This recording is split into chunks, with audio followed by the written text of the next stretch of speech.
How is our volume on that side of the stream? Oh. Haha! Is the music volume okay on that side? Because for me, it's like I have my headset turned down, so it's low for me. It's not capturing for Discord anymore. Oh, it's not? Oh, okay, sorry. Let me switch that for you.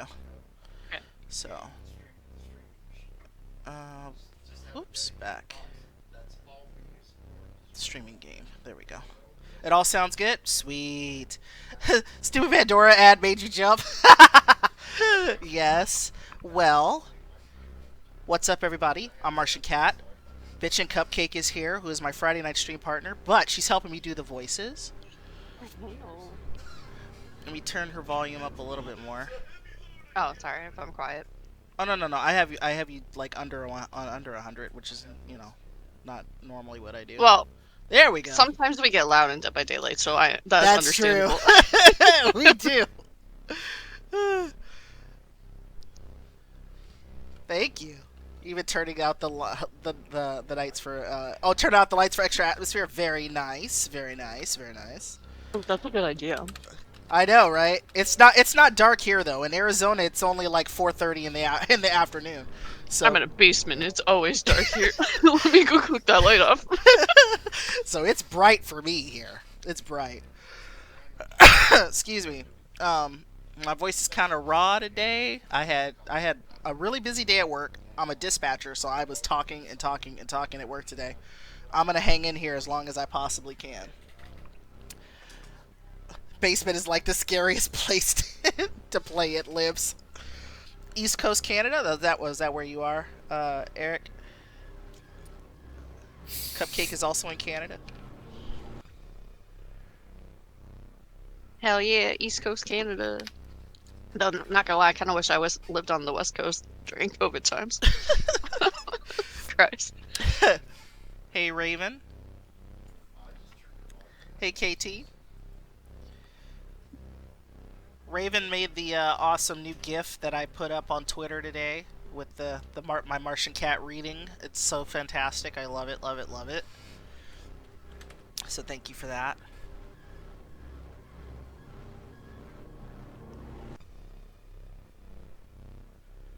So, let's see. Maybe Addict would give Basement a run for scary places to play and lives. Oh, for sure. For sure. Oh no. Okay. Um. Oh, thank you. Thank you for dropping the tweet for me. I appreciate it.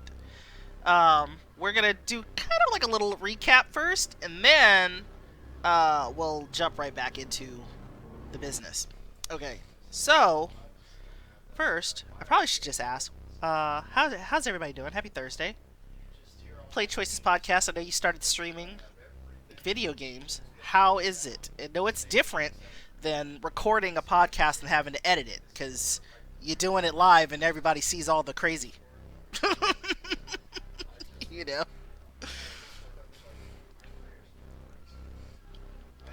I'm screaming at DVD. That's me and Cupcake. That's us all the time. Definitely chugging water right now. Oh, for sure. For sure. Alright, so let's see. I want to say this is. Let's restart this. Let's restart this. Alright, restart the chapter.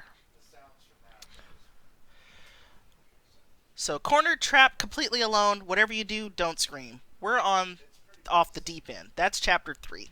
So, back to the wiki, because that's where I get that fandom wiki is awesome sauce. I'm not using the walkthrough that's in there, but I do look at the summaries and stuff.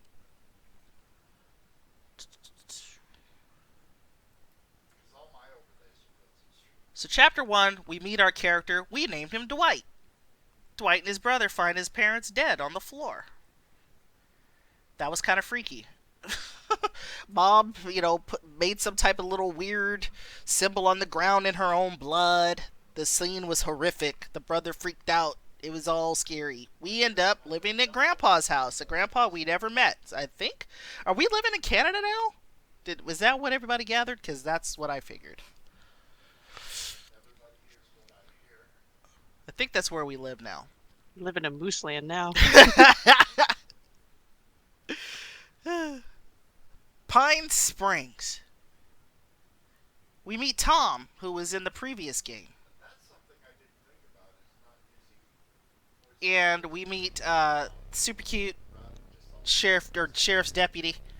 Okay, we were at the right spot. Okay, super cute sheriff's deputy, which I think is going to end up becoming our love interest because everybody seemed to like him last week. I think we all liked him last week. We also met Imogen, who Cupcake will be playing. Rich, seems like she's rich, kind of like a socialite, yeah. In the town, she had a big old party on her boat. And we saw some weird, freaky stuff that we weren't supposed to see. I mean, aside from the shark pants. Those are weird. Yes, Parker is foreign. That is true. Those are facts. KT likes Imogen. I like Imogen too. She's fun. Let me drop this live now business on Insta. There we go. So that happens. We kind of have a little flirty moment and stuff. After that's a chapter 2, we see some stuff happening down wherever. Oh, it takes place in Oregon, not Canada. Somebody talked about Canada at one point in the chapter. I don't know why. It doesn't get weird until you start tracing the yarn strings from pictures on your wall to newspaper articles on your wall to establish links. Okay. Oh, excellent.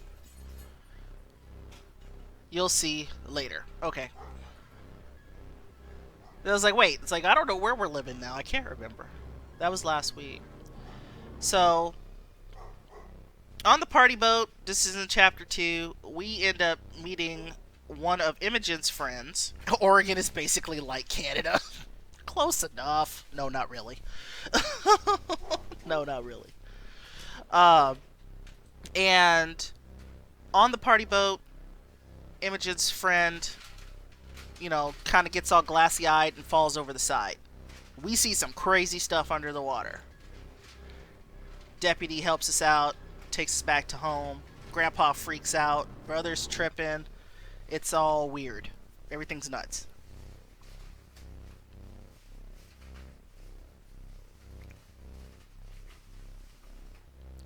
After that, before that, we meet Ned at the police station, at the sheriff's station, whose wife had died under mysterious circumstances. And that's whose house we're at now, and that's whose dead eyes we see. It wasn't a rock, it was a rock lobster. Yeah.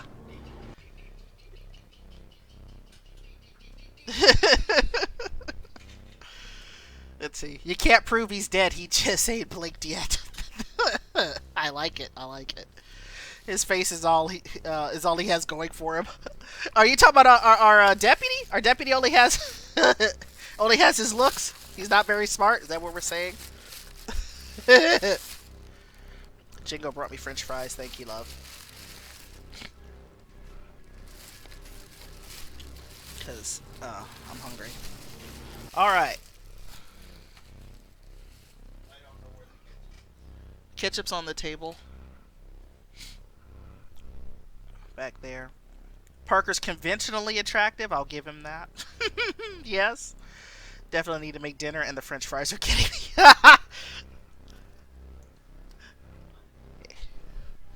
Yes. I was just jonesing for fries. I don't know why. Thank you.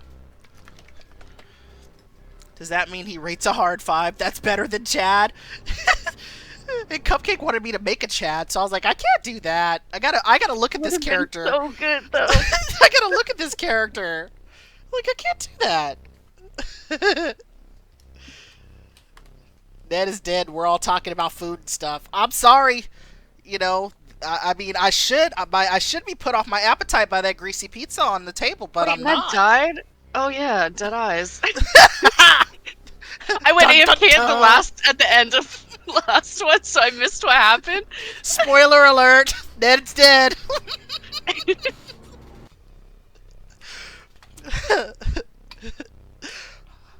You ain't human if you're turned off by pizza. I am a Martian.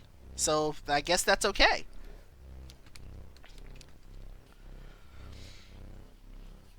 What's a Martian's favorite pizza topping? Ooh, a Martian's favorite pizza topping is pepperoni and pineapple. This Martian's Hell favorite pizza topping yeah, is pineapple. pineapple and peanut butter. I mean, peanut pepperoni, peanut butter. Lord have mercy. I've never had peanut butter on a pizza, Peanut but I butter. would try it. No! Jingo said no. Jingo straight up said no. Hey, don't knock it till you try it at least once. I know. Nah, I mean, hey, it could be good. You never know. Pixelberry Studios, happy Thursday to you too. Thank you for popping in. I was just giving a really bad recap. A really bad recap. Where I forget stuff and I say the wrong words. It's so horrible. But we're going to have a good time. That's what we're going to do. I'm going to try to make it through at least 3 chapters. Let's see. Choices Podcast said pineapple. Hell yes. Pineapple belongs on pizza. I will fight for it. Me too. Sardines? For real? Is that a thing? Ooh, sardines on pizza is actually really good. Is it? Okay, is that a Canadian thing? I don't know. It's an option, and I tried it once, and I was like, you know what, paired with some other stuff, it's pretty good. It's really salty, though, so you want to balance it out with something either sweet on the pizza or just something not as salty. So say, don't get anchovies and Sardines like olives mixed up. because Ooh. sardines and anchovies or whatever. Mhm. Don't get those in like olives because it's just gonna be a salt fest. Oh no. Yeah, I can't even. I don't like my stuff real salty. That's a problem. I was joking that it's alien and someone actually likes it. See? You never know what's gonna happen in here. I'm just a Martian at heart. What can I say? Let's see. Raven says, I need all the black olives. Ooh, yes. Let's see. Eric says, as a vegan, pineapple definitely goes on pizza. There you go. Yeah, dessert Black olives pizza. and pineapple, mwah, delicious Ooh. together. Yes, indeed. A dessert pizza with peanut butter and chocolate. Ooh, I would try that. I would totally try that.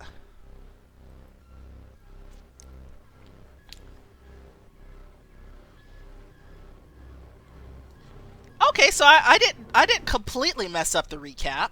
I hit all those points. Hey, Fuzzy.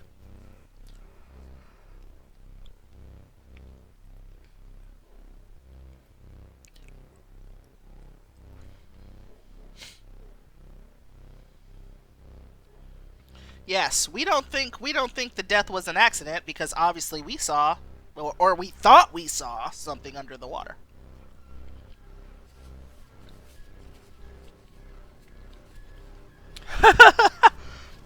Okay, couple things about my stream. We talk about food a lot. A lot, probably more than we should. I think we're always hungry in here. So that's gonna be a thing. So, you know, bring snacks and drinks.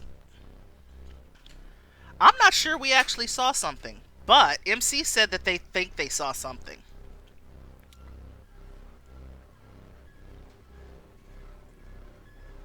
Hot chocolate. Yes, I did. Good memory. I did have hot chocolate last week. That's true. All right. Have I stalled long enough? Have I done that? Have I stalled long enough?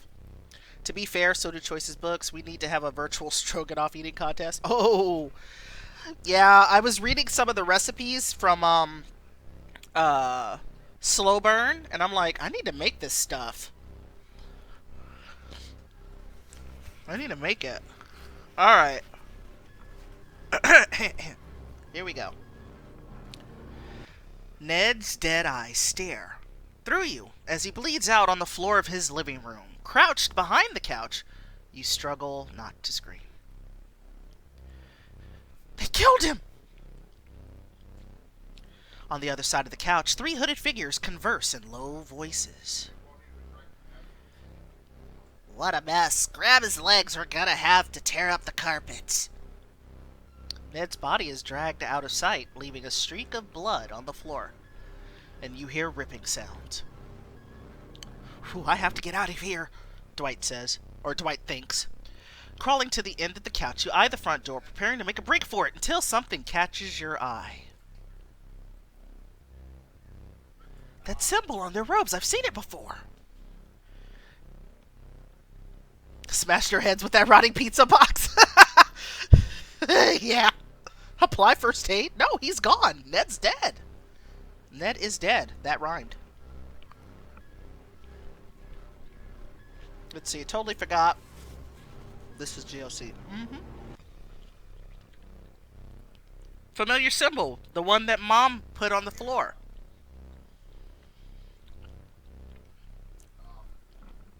As the image of your mother's final message flashes before your eyes, a gasp escapes your lips.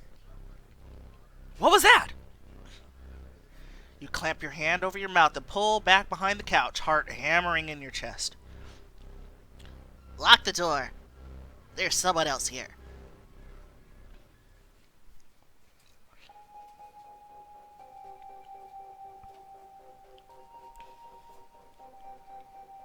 Yeah, the music just like sets it off, you know?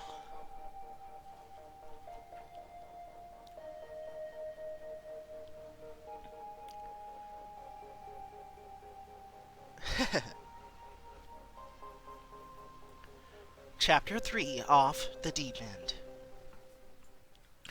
On the other side of the couch, the hooded figures whisper urgently. Shh! I'm positive I heard something. You hold your breath as they go silent, listening. 5 seconds. 10. Split up and search the place. You hear two sets of footsteps head out of the room. Oh God, one of them's still in here with me. Dwight is thinking. Peeking under the couch, you spot a pair of boots thudding slowly across the wood floor. Where are you hiding? Knife in hand, he checks inside cabinets and curtains, footsteps coming closer and closer. Oh man, this reminds me of a Dead by Daylight match. No locker though. I should charge him! Let's do it! No! Hit it! No! I didn't hit it! I froze! You freeze, paralyzed with fear as footsteps thud closer and closer. A gloved hand curls over the top of the couch. Found you. Ha! Get away from me! Dwight screams. The hooded figure dives on top of you, slamming you to the floor, jabbing his knife toward your throat. You feel a sharp, sudden agony as a blade stabs upward through your throat, your jaw, your tongue. And then the world goes dark. You are dead. This is like a Resident Evil game. We died. OMGs. Why you do this? Hey, we have to see all the options. So sorry.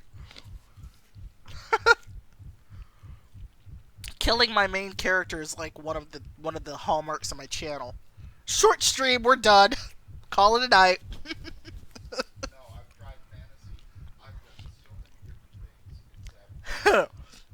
Going for the completionist route. Peeking under the couch, you spot a pair of boots thudding slowly across the wood floor. Where are you hiding? Knife in hand, he checks inside cabinets and curtains, footsteps coming closer and closer. Are we going to get the heck out of here this time? I think we're going to do it. Charge him. You heft a nearby lamp and leap over the couch. What the? This is for Ned! You ram the lamp into his face, light bulb first. Hey, in here! Oh, I hope we don't die. I think we're going to die. Heavy footfalls slam up behind you. You whirl around to face your attacker, but he tackles you to the floor, and you feel a stunning pain as your sternum cracks beneath the force of the knife ramming into your chest. And then the world goes dark. And we're dead. Man, we got a death count up in here. What is going on?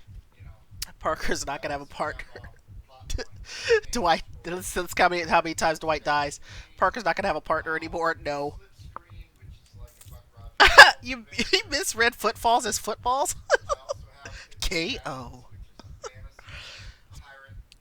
You died because you didn't use a pun. Oh, wah wah. Hey, Snow. We have now died twice. You hear Jingo the Fool in the back there. He's playing Dungeons and Dragons with his friends. I'm doing okay. I'm doing better than Dwight, who has died twice. Yes. All right. So we're peeked. They're peeking under the couch. You spot the pair of boots thudding slowly across the floor. Where are you hiding? Knife in hand, he checks inside cabinets and curtains and footsteps coming closer and closer. And what are we going to do? We're going to make a break for the door. We're not going to take off our shoes. We'll die again. Screw this, Dwight thinks. You scramble out from behind the couch. Stop! You sprint for the door and have one hand on the knob when heavy footfalls slam up behind you. You feel a slashing, icy agony as a knife slides across your throat, and then the world goes dark. What the? Come on! How do we die again? How did we do it again? We died 3 times now.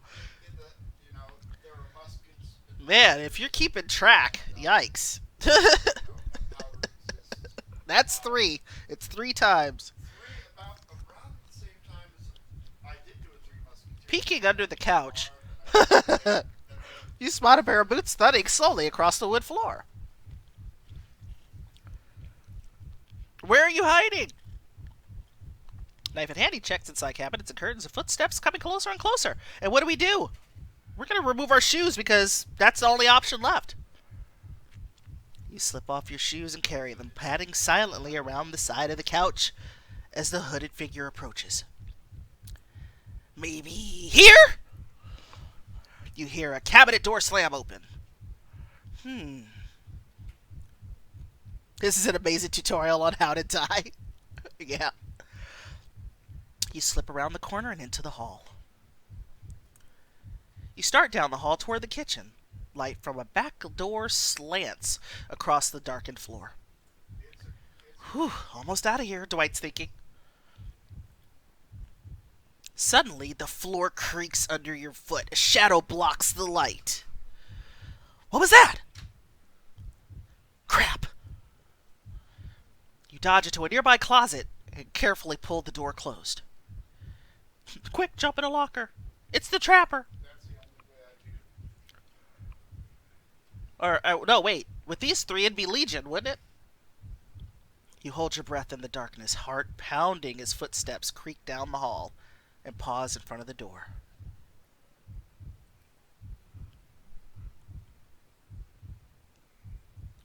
Please go away. Please go away. The light beneath the door darkens and flickers. You look away, sick with dread, and on the top shelf of the closet, something glints. You squint, and it's a message in the bottle.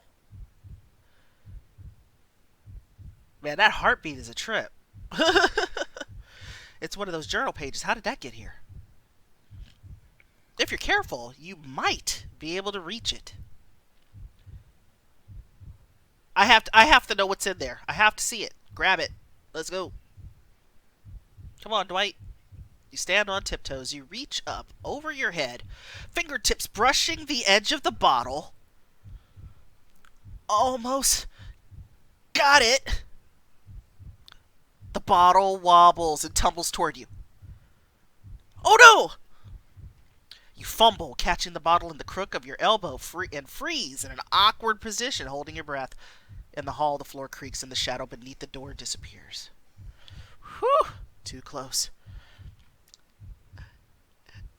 Yes! Yes, M.A. I think about that song every time I see the message at the bottle. No time to read this now, though.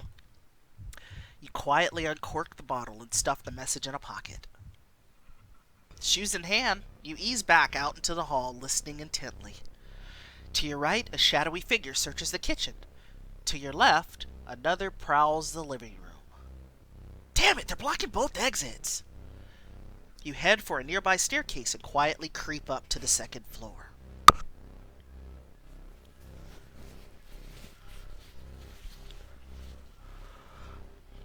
I think he left the bottle in the closet.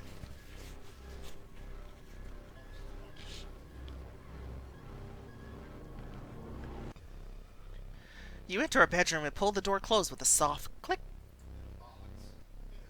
A window! I can finally get the hell out of here, he's thinking. You hurry across the room and yank against the window frame, but the bottom edge is painted over. No, no, no! You clamber awkwardly over the bed, positioning yourself to pull harder. Come on, open, please! The paint cracks. The frame screeches. The window rips open with a loud crack. You hear a shout from somewhere else in the house and footsteps coming up the stairs. Oh, time to go. Tossing your shoes down to the grass below, you climb up on the headboard to make your escape. But the whole bed suddenly shifts, sliding out from under you. Off balance, you slam into the wall and tumble to the floor. Up here, I found someone. Winded, you roll over to see one of the hooded figures rushing through the doorway. No! You scramble to your feet and lunge for the window, but only make it halfway out before rough hands grab hold of your ankles. Not so fast. Kick him! Get off me! You thrash out, slamming your heel into his face. Oof! His grip suddenly slackens and you tumble out of the window. Whoa! You slam into the ground and the breath kicks out of your lungs as you instantly black out.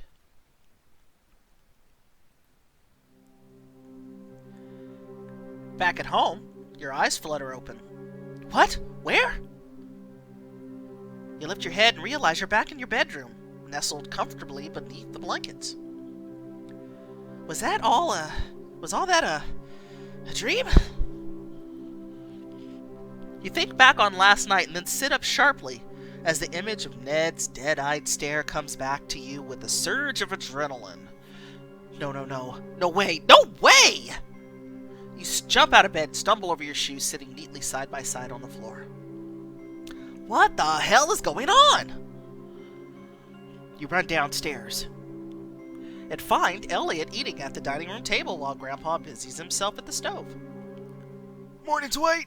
I'm making eggs. You want some? But they're already scrambled and in the pans. Don't go asking for sunny side up or you can... What is going on here? Grandpa and Elliot glance at one another and then back at you. Elliot answers with a mouthful of toast.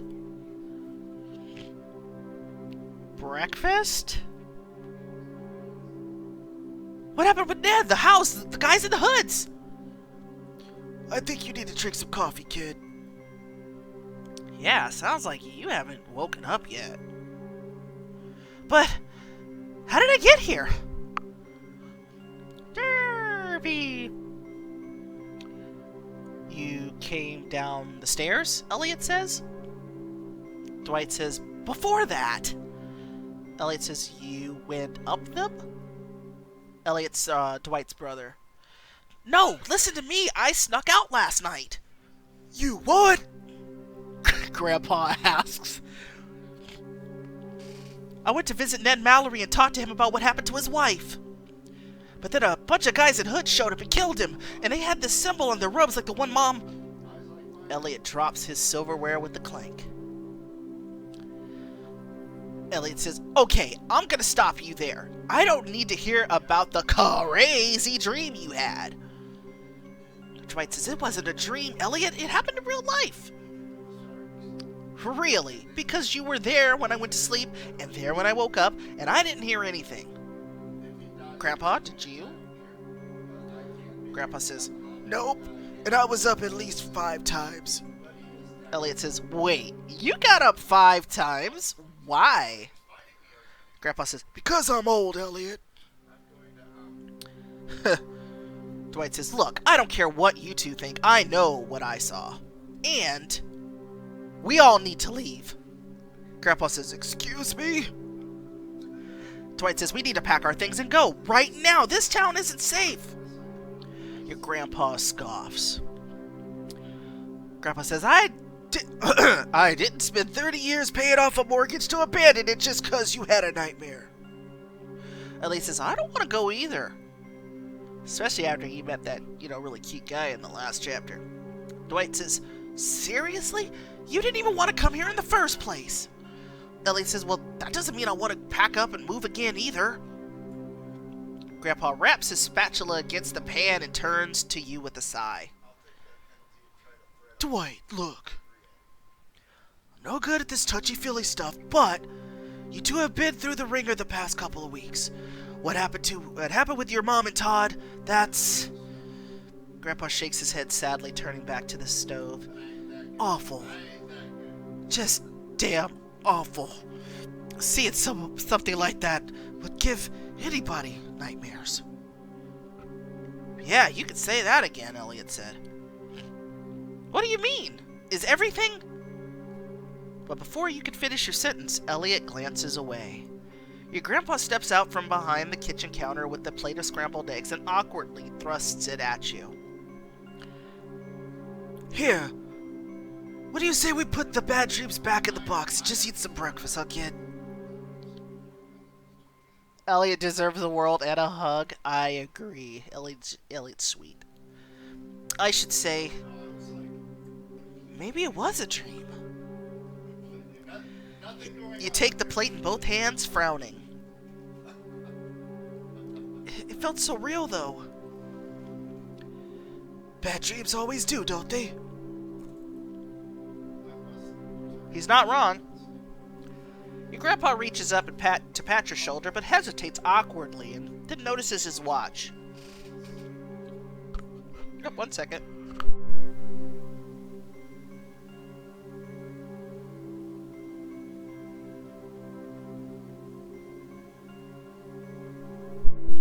Sorry about that. Okay.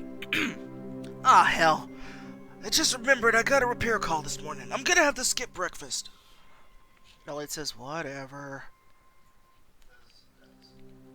Your grandpa glances at you, nodding toward Elliot. The door opens and shuts, leaving you and Elliot alone. You pull out a chair and sit down across from Elliot. He pokes at his breakfast with a fork. Is everything okay with you? Fine. You don't seem fine. Yes, there was a typo. I saw it. I just read over it, though. Elliot says, well, my parents just died, so... So did mine. Don't be a jerk, Dwight said. He sighs. I'm sorry. He goes back to staring at his plate. We haven't really talked much, have we? Oh, much lately, have we? Elliot gives a little shrug. You open your mouth to say something and then spot a figure walking by outside. Is that Tom? What is he doing here this early? Elliot twists in his chair to look and then turns back around. Oh, is that the man bun guy? Yeah, Grandpa said he was coming in early to head out on a call.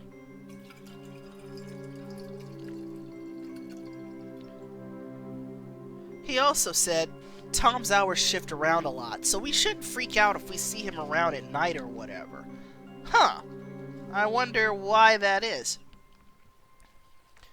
I mean, I can't imagine that everybody, is needing boat work done in the middle of the night. That's kind of odd. Exactly. Yeah, okay, so I'm not the only one who picked up on that. It's like, oh, weird stuff is going on in town, and by the way, Don't be alarmed if somebody is, creeping around the house or, late at night. Maybe don't work at midnight, Tom? Yeah. Dwight says, wait, he works late too? Was he working last night? Maybe you're odd, Tom.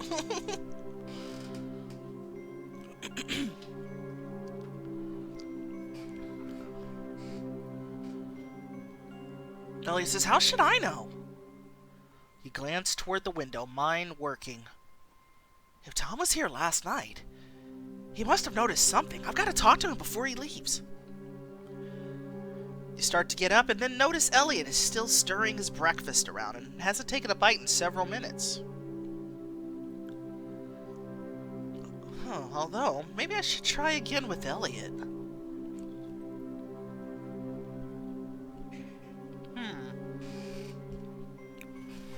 So stay and talk with Elliot. It will help bring the two of you closer together and provide a boost to your nerve. Or just head outside.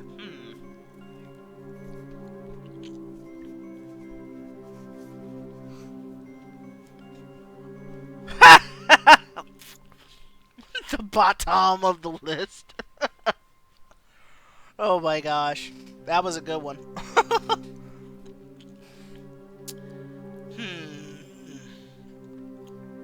Do we need that boost to our score this early in the game?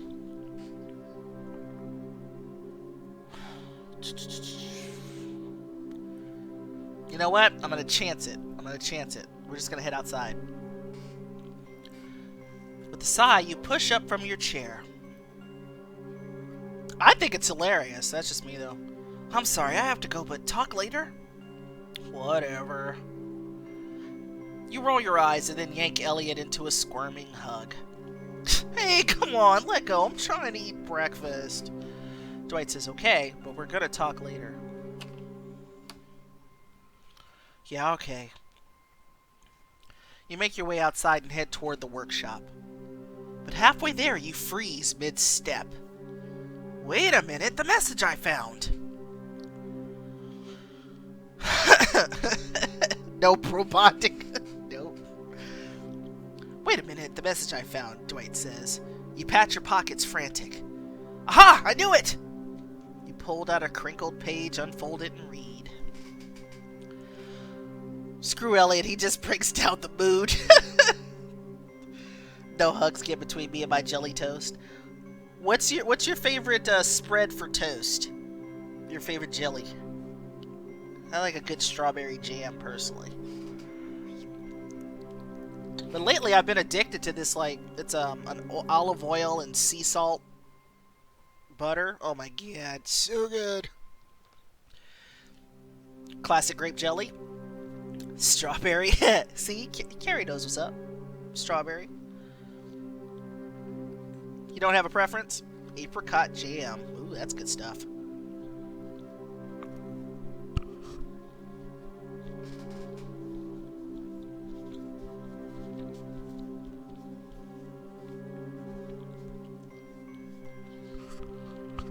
Now, when you say homemade fluff, are we talking marshmallows? Sliced banana with cinnamon for snow. I have had Knott's Boysenberry.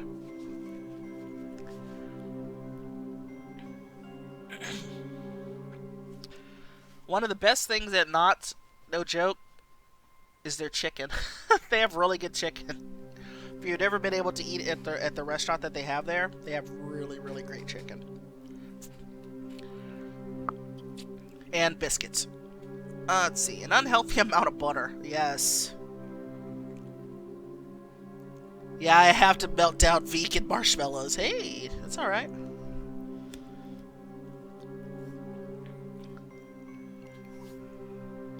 Alright, so we have another journal entry, and it says, Dear Journal, that development group that's after the property has found a cunning new tactic. This morning, they sent a handsome man in a little bow tie to knock on my door. I knew he was here to convince me to sell, but he had a nice smile, and He was quick with the witty chit-chat, so I invited him in to share a walk with me.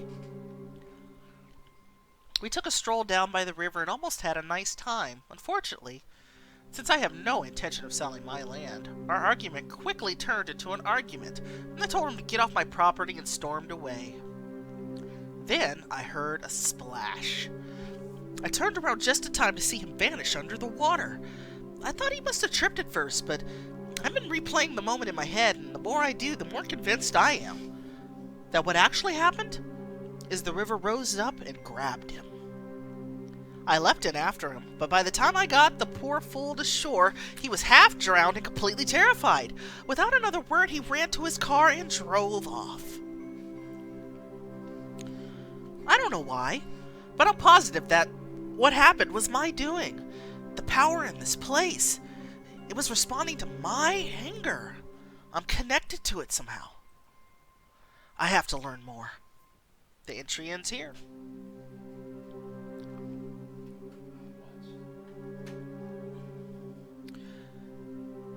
Dwight says, well, I don't know what the hell all that means, but if I still have this, then that proves last night wasn't a dream. Or proves I had a random piece of paper in my pocket anyway. I need more proof. The cops thought I was hallucinating things before, and now I've got freaks and hoods working against me. If I'm gonna start screaming bloody murder, I need to have my story straight, and I need to know what happened. You stuff the page back in your pocket and stride into the workshop.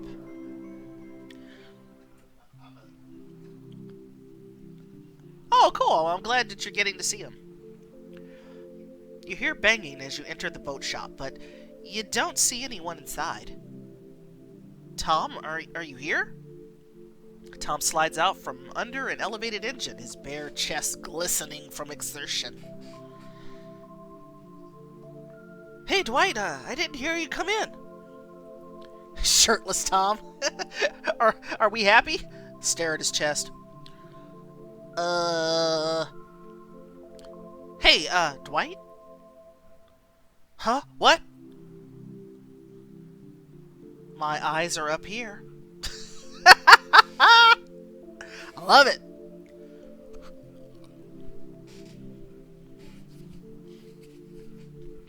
Yeah, I bought all the letters in It Lives in the Woods, too. Oh, gee, sorry. I'm not sure what came over me. I think you were distracted by the glistening chest, Dwight. Tom laughs and stretches out the kinks in his shoulders. You try not to stare.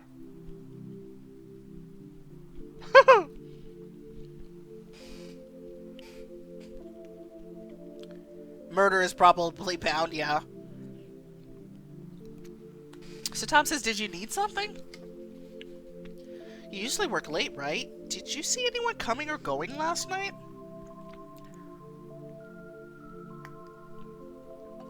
Anyone, I don't know, carrying me to my room? Last night? No, I, actually wasn't here last night. Not here. See anything in the morning? No, not really. I mean, everything was pretty much the same as always. Sorry.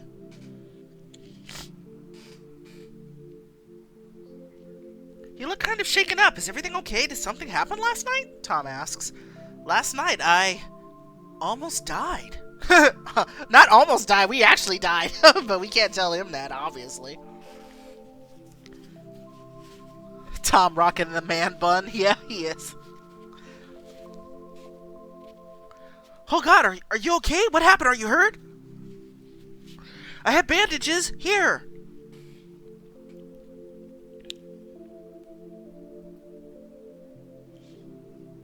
Yes, we actually died like 3 times. We did. Tom yanks open a nearby first aid kit and starts pulling out roll after roll of bandages. Tom, stop. I'm okay now, really. Tom comes over and examines you closely. He seems to relax slightly. Okay, start from the beginning. Tell me everything. You tell Tom about last night, from meeting Ned to waking up in your own bed. Dwight, that's horrible. I can't believe it. That's my problem. No one does. No, I mean, I do believe you. It's just a lot to take in. So what are you gonna do? I'm going back to Ned's. You're kidding me! I have to. If he's still there, I really did just dream it all. And if he's not, then I need proof of what happened. Okay, but I'm coming with you. Who knows what could be there waiting for you? Or be waiting for you there. Just, could you maybe wait until I get off work? Well, when do you get off? 6? 6 tonight? Look, I know it's not ideal, but it could be dangerous on your own. Tom, I appreciate your concern. But I can't wait that long. I have to know what the hell is going on and get back there before those creeps get rid of the evidence. Tom sighs. Okay, just promise me you'll be careful. I promise I'll try. Well, that's some very careful wording. What are you, a lawyer? Seriously, though, watch yourself out there. I will. Okay, well, at least let me give you my number. You hand Tom your phone. He punches in his number and hands it back. If anything happens, text me. I'll drop what I'm doing and come running. I will. Thanks, Tom. Why is he topless? He's out working on boats and stuff out in the yard there. Getting the digits. Yes, indeed.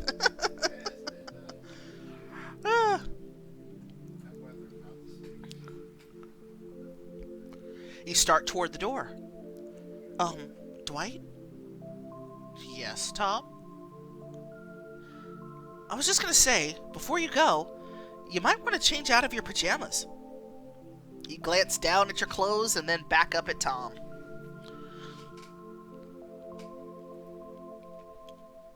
Oh, right, good point. Tom chuckles, but as you leave the workshop, you can feel his worried gaze on your back.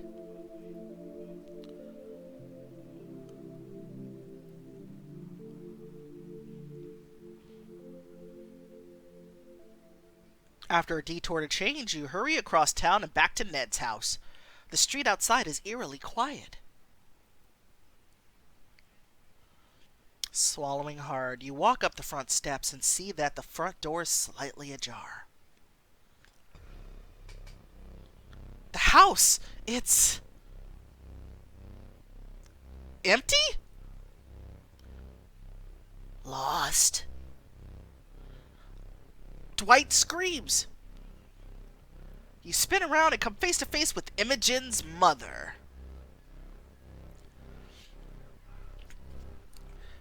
Forgive me, I didn't realize you were startled so easily. Is there something I can help you with, young man? You look past Astrid and see Imogen standing beside a table neatly arrayed with brochures. She looks scared. Aren't you a tad young to be considering equity? Astrid says. Astrid? Where's Ned? I'm sorry. Ned who? Ned Mallory? Astrid says, Mallory? Oh, this is his house, isn't it?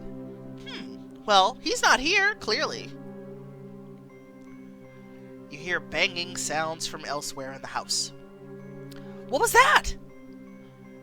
That would be the contractors. This entire house is being renovated. Why? Trying to hide something? Yes, the smell. Now, unless you have some... Astrid winces as another bang interrupts her. She sighs. Imogen, watch the door and get this person out of here. I'm going to have a word with the help. Yes, Mother. Astrid exits room, heading for the back door. You hear Imogen exhale, her shoulders relaxing. Hey, Imogen! What's up with your mom?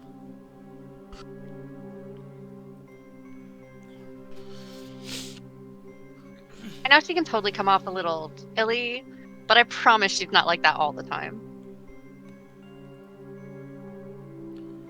She's just under a lot of stress right now.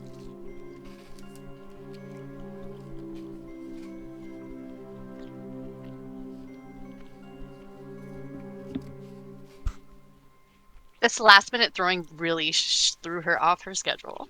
Sorry. It's alright. Suddenly, Imogen perks up as an idea pops into her head. Oh, hey, maybe would you want a tour of the house? My mom trusts me to do those things now. A tour? Yeah, I get to show you around, tell you about all the house features. But honestly, I'd really like to... redo. But honestly, I really like the distraction. Anything to get my mind off Kyle.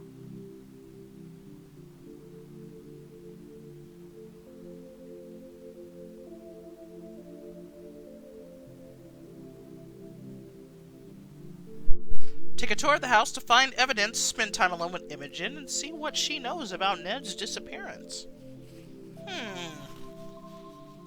I think we should do that. And we find a rare collectible. Okay. Lead on, Imogen.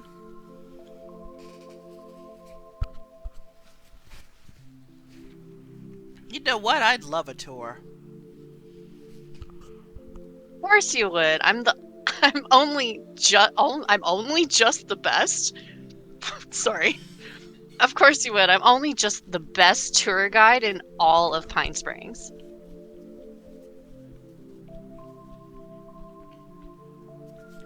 I don't know. Tom gives some pretty amazing tours. You have a lot to live up to. Please. My tours can out-tour this tour's any day of the week. I love her confidence. Time to out-tour Tom's tours. Say that 5 times fast.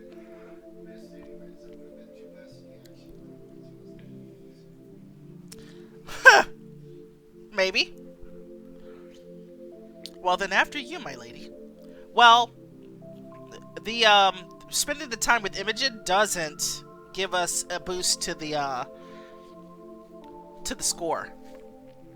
At least from what I can tell, it doesn't. But either way, Imogen's cute. So, that works too. Follow me, group. Be careful not to get lost. There will be plenty of time for brother bonding later.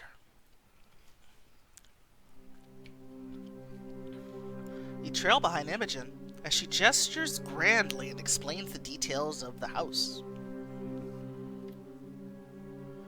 You keep an eye out for anything amiss, but it seems like the place has been entirely cleaned out.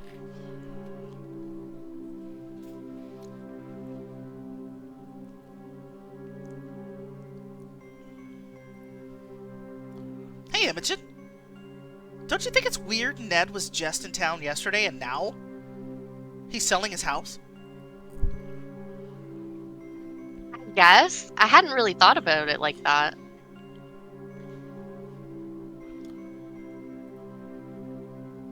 Do you know who moved Ned's things? Pine Springs doesn't have any moving companies, so... Maybe Ned moved his things by himself?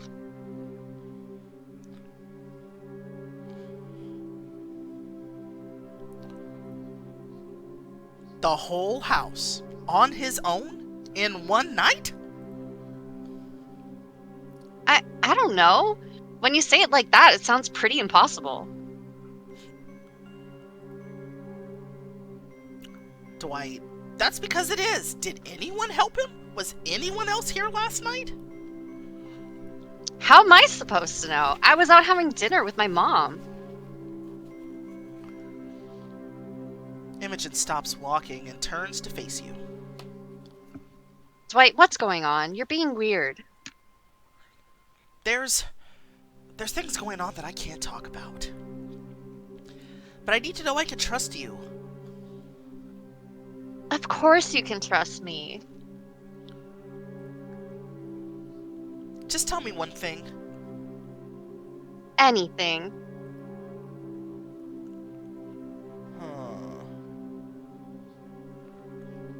You know what? Let's just be upfront about it. Who are the robed men?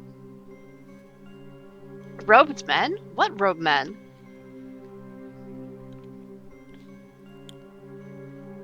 You really don't know? No, I literally have no idea what you're talking about. You study Imogen closely. She meets your eyes with a sincere gaze, and you remember the way she reacted to Kyle's death. Okay, I believe you. Thanks? Are there any rooms at all that haven't been cleared yet?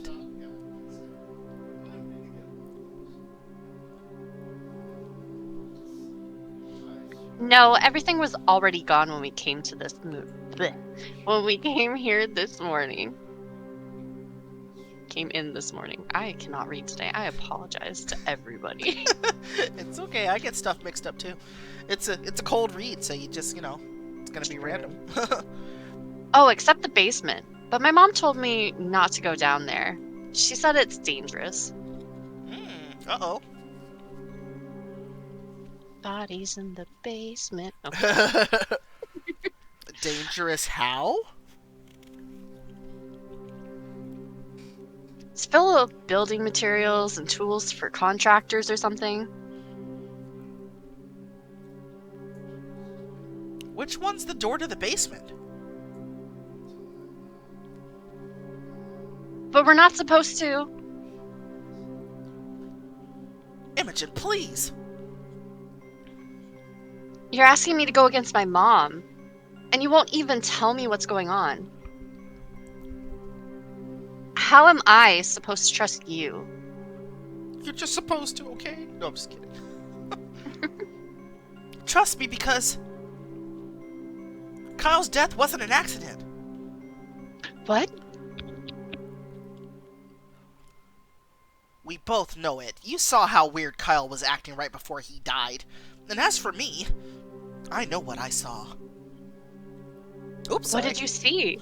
Sorry, I clicked too fast.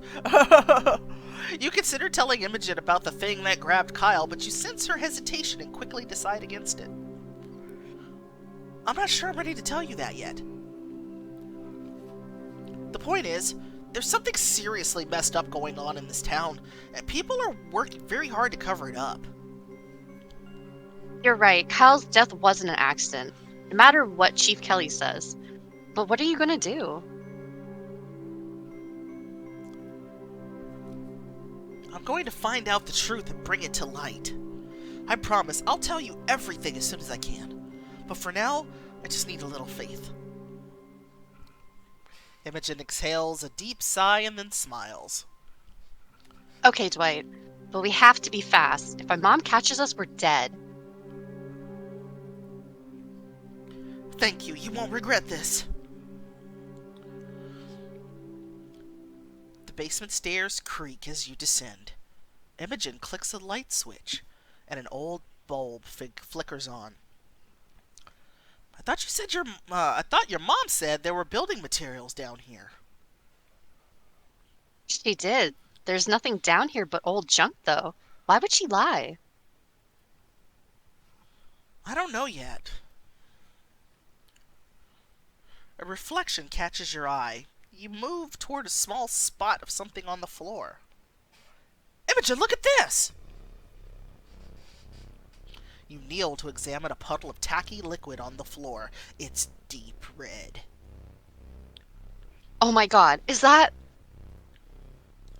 Blood? whose blood? Why would there be blood down here? I'll tell you after I tell the police. But first, I need to document this. Do you have, I don't know, some cotton swabs in a plastic bag? Oh yeah, because, folks just have that in their possession, right? Imogen comes through, pulls out her little mini detective bag. Yes! It's like CSI at your service, CSI Miami was my favorite show. What on me? Exactly. Like, where's she gonna have a swab in a bag with her skirt and a t-shirt on? Like, come on. Dwight. Never mind. You fish out your phone. Yeah, there you go. A picture of some blood on the floor isn't the best proof, but it's better than nothing. And you take a picture. You gathered evidence of a crime. Your camera flash throws light into every corner of the basement. And it's like, if anybody was going to have something in their pockets, it would be Dwight. You would hope. Right? It's like, wouldn't you have come prepared to investigate?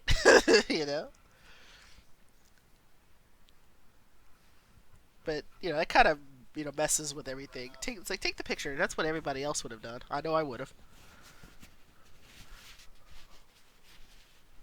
Hey, did you see that? See what? Yeah, it was a crop top. Imogen walks across the cluttered basement and shines her phone into a corner. The light glints off of something metallic and she picks it up. It's some kind of key. Ooh. You join her and she hands it to you. It's a literal skeleton key. You found one of the rare collectibles. Some of the rare items you find can be kept by your friends to help them in times of need. Why don't you hold on to it, Imogen? Really? Well, okay, just for safekeeping. Come on, let's get out of here before your mom finds us.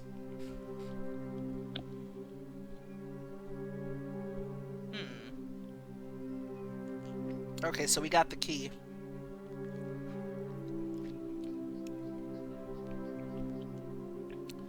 You literally made breakfast for dinner because of Elliot talking about toast. Dwight is a slacker with his investigation. Yeah. Welcome back, Dr. Waffles. You had a good petty moment. What? What happened? Could you do me one last favor? Sure, but only if you promise to do something for me. Uh-oh. Sure, what? Promise we'll get to hang out together soon, without creepy basements and weird blood.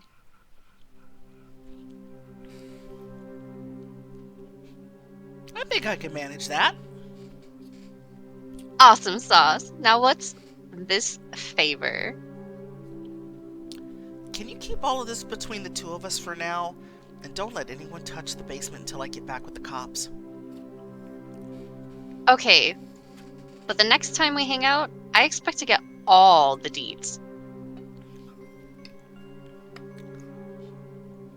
You will? That's a promise.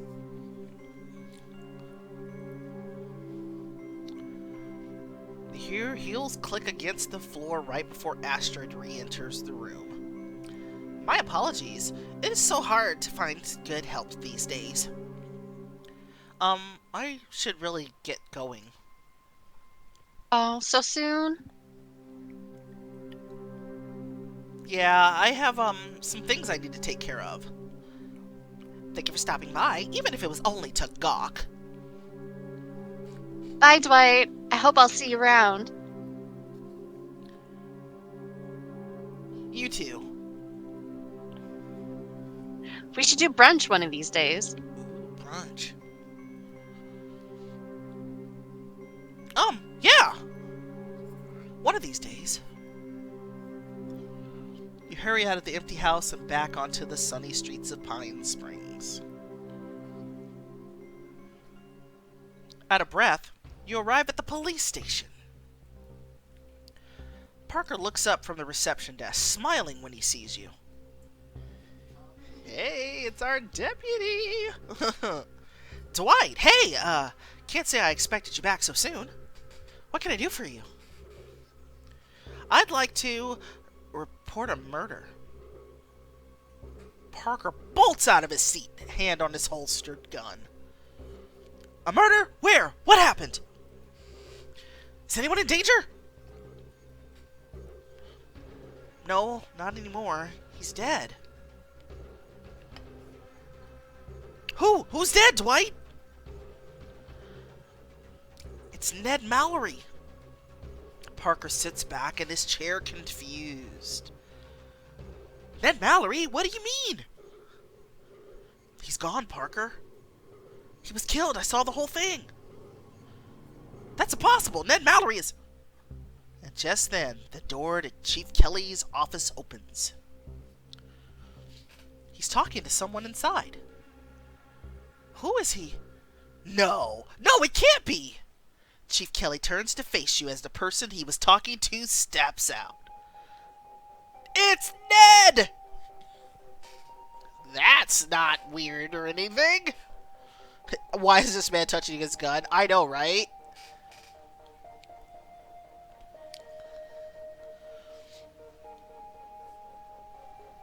Oh yeah, the blessed bracelet. Yeah, we didn't get that earlier.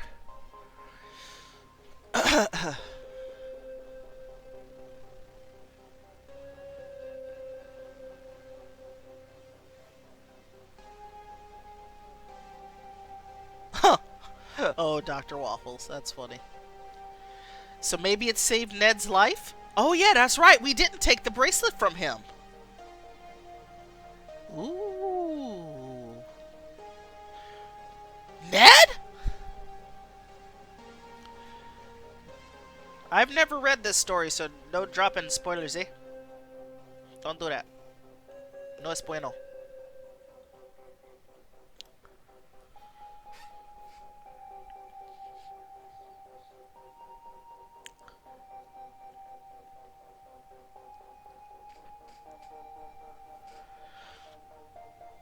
Well, that was confusing.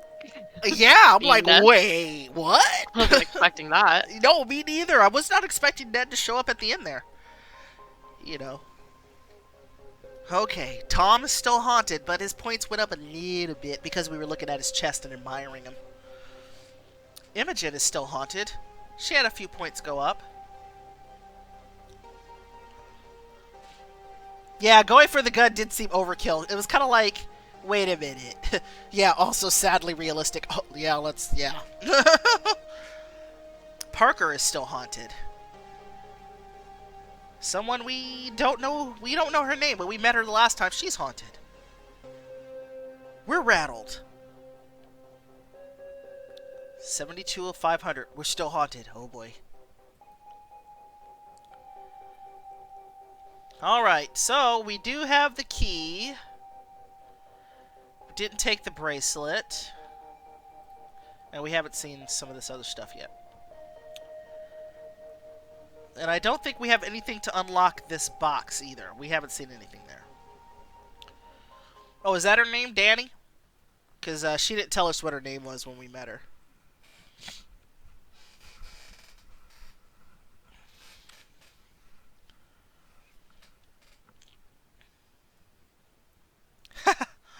Nice.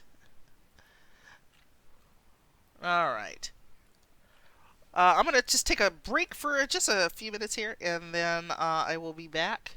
Cupcake, you're still hanging around? Yeah, I'm still hanging around. I'll take a break as well. Need another drink and bathroom break and all that jazz. Stretch my legs. So we're just going to take a few, and then we'll be back. You gotta go get breakfast? Alright, cool. Yeah, everybody get your snacks, get your drinks. We'll be back.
All right. I'm back.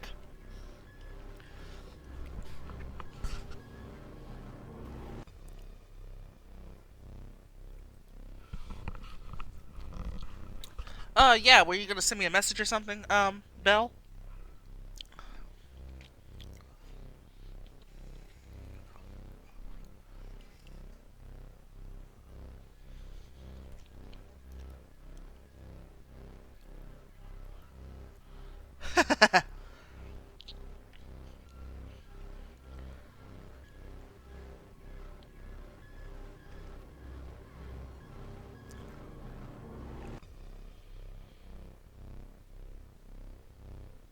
Oh, that's funny.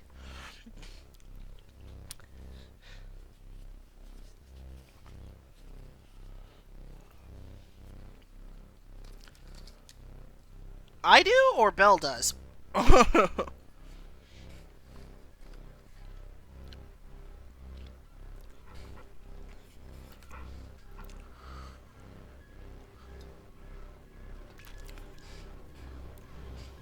Maybe it's both of us? Why not? I don't mind sharing that.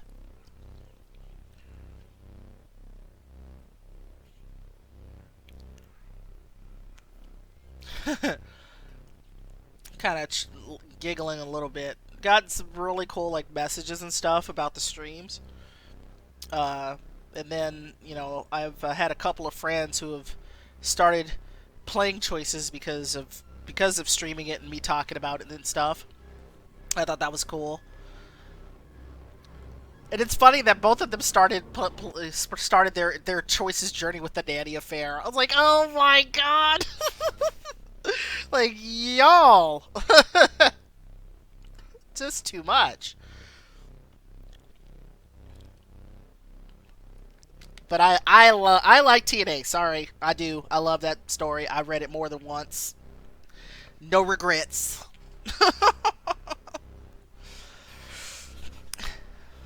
Me too. And my friend who and my friend who downloaded it, she even got VIP. So I was like, what? She had never played Choices before. She had heard me talking about it, saw me tweeting about it and stuff, and so she went ahead and downloaded it and then got VIP. I was like, okay, cool. I was like, heck yeah, man, let's go. more people I could talk about Sam with. I'm good. Sam and Robin. I am a Robin stan, for real, for real. I love Robin. Even though Robin's shady.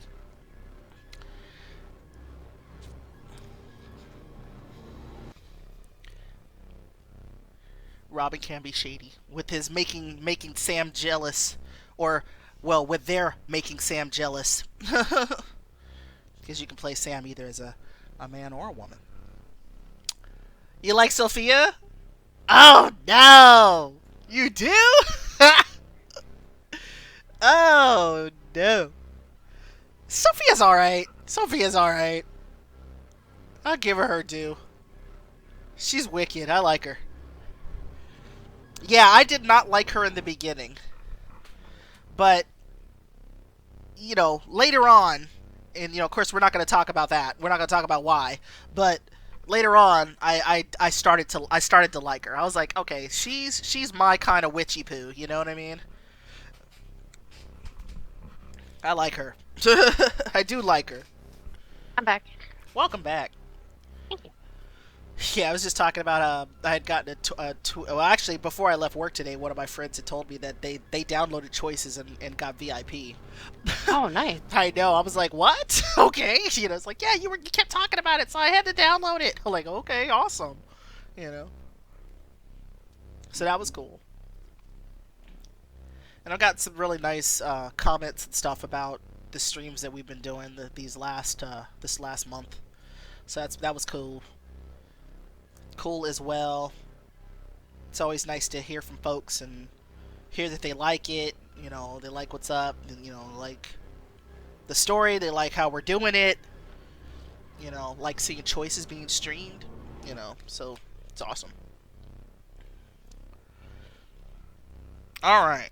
Continue being awesome, everybody watching, and to make sure to amp Cat up for each of these choices streams and show her the love and sometimes some biddies, you know?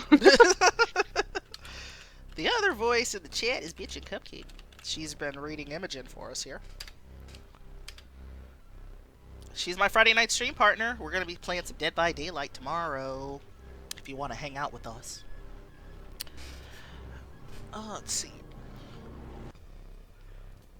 Yeah, they're all messy. All the characters in the Nanny Affair are messy. That's what makes it so fun. Yeah. Absolutely. The twins, yes! I love the twins. The boys are so sweet. Thank you, Jingo, for the bits. Carter is a saint. He's got a lot of patience. Alright. We are in Chapter 4. Low-key, the actual nanny. Yeah, that's true. At the Pine Springs police station, you find yourself suddenly face to face with Ned Mallory, the man whose murder you witnessed. Oh, thank you, Guppy. Ned, you're alive? Dwight's shocked. Ned says nothing. He just looks. Chief Kelly says, "Of course he's alive. Why wouldn't he be?" "But I saw you." "Ned was just telling me about how he's moving away from our little town." "But why? Last night you said..." "Too many bad memories, isn't that right, Ned?" That's right, Chief. Hard for a man to stay in a big house like that all alone after his wife's passed on.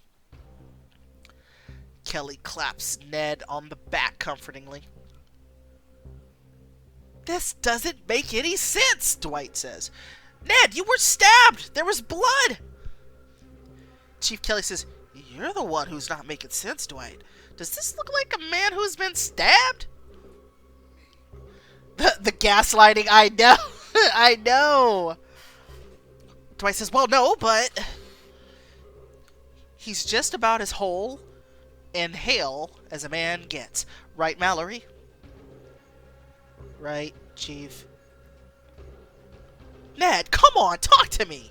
Please. What's going on?" Chief Kelly says, "Going on? Ned's moving away, just like I just said. You sure you're feeling alright?" "I'm fine. This isn't about me." "Because I can only imagine what you've been through these past few days, seeing that poor Garza boy pass away. I should have considered it earlier, but you must still be in a state of shock." "I'm not in shock, okay?" It gaslights beneath. Yes. Parker says, "Whoa, Dwight, let's just take a minute here. There's clearly some kind of misunderstanding. We should clear it up before things escalate."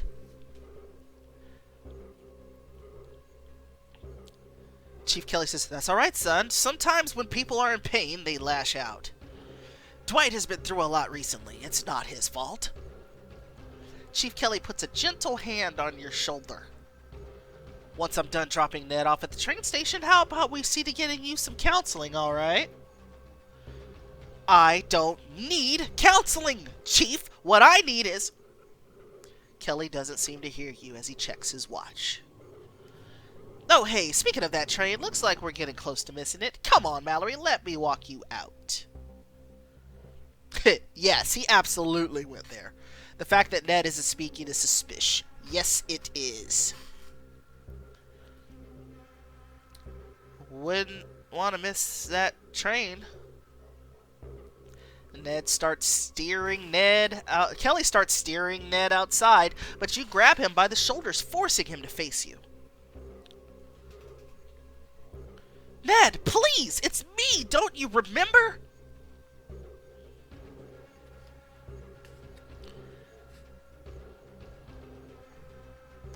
Why is Ned getting a police escort to the train? Exactly. And, like, what about his stuff?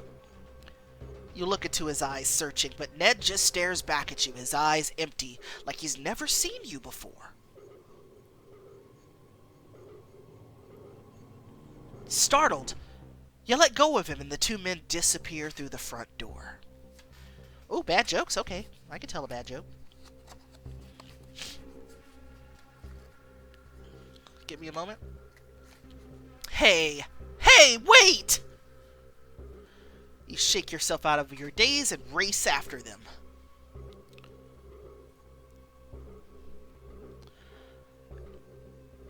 You make it outside just as Kelly slams the door of his police cruiser.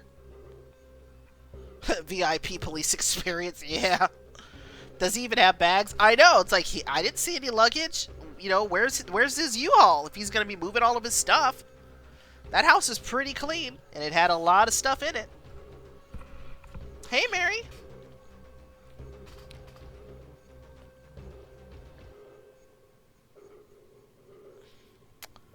So,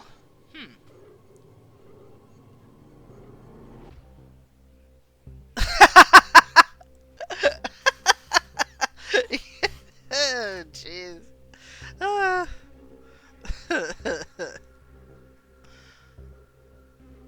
That's funny.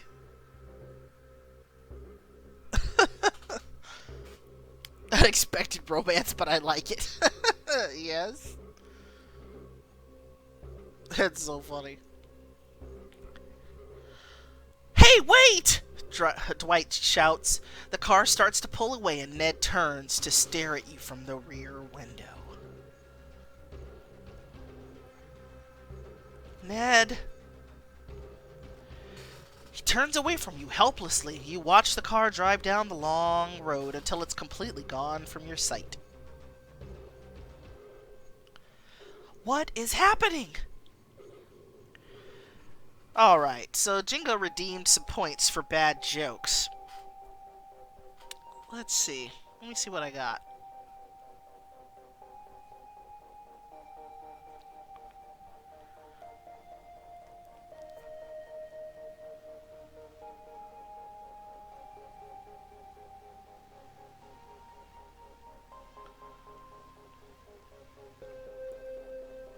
Oh my god. What's a monster's favorite bean? A juicy human bean. That's so bad. Oh my gosh. That was so bad. Human bean. That's good. Oh, jeez. Chapter 4 in hot water.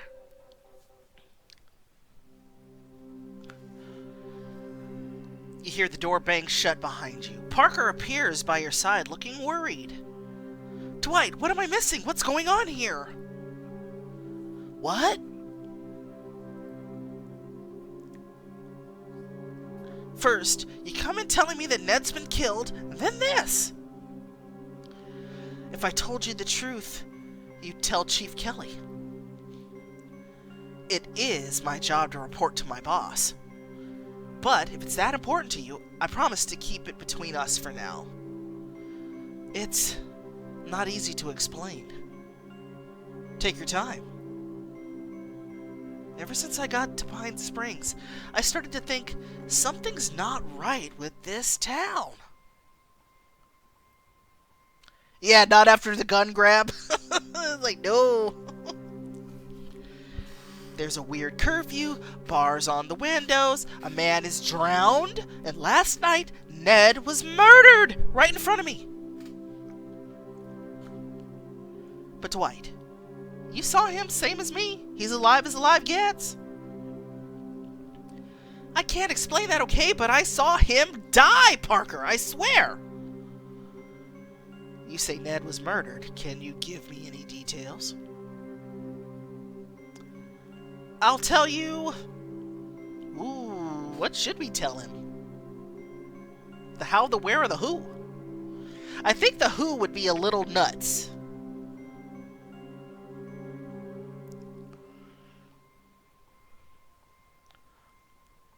Considering that Imogen looked at us like we were, like we had a third eye for asking her about the hooded men. Or the hooded people, rather.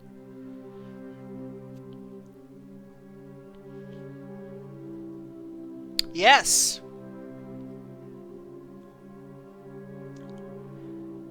Let's see.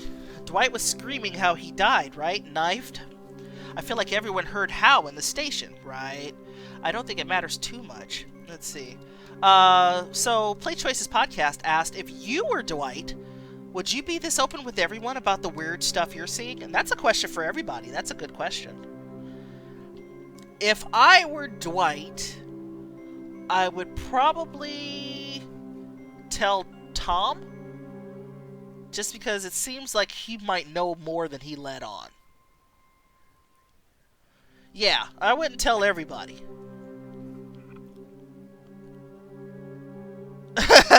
you would just be like, F this, I'm out. Right, Bill? Yeah. Not to the police, at least. Yeah. Be on the train with Ned. Like, I'm out of here. Go grab Elliot and let's go. Let's see. Yeah, the who killed him would be a no. I think that's a wash. The how, you're right. We already said that he was stabbed. Take my allies, take Robbie, and we're out of here. Yeah.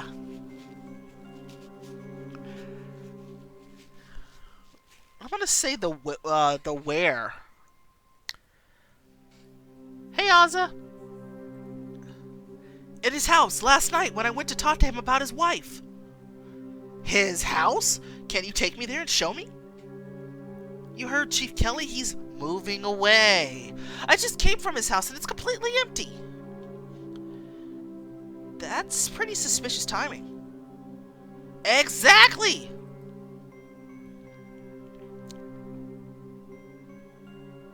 Oh, I'm sure. But hey, you're here now, Ozza, so welcome.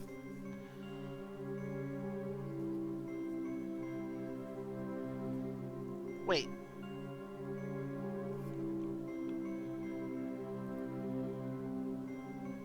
Okay. Smart-ass Parker, I know! A murder is going to be hard to prove when the victim is still walking around. I was murdered, but I survived, Ned. Well, remember, we died 3 times, and we're still here. Do you have any evidence to corroborate your story? A witness, maybe? Yes, look at this! You pull out your phone and bring up the picture you took. The walking Ned. Took me 15 minutes to come up with that. That's funny, though. Is that blood? Where did you take this? At Ned's house this morning. The whole place was empty except for the basement.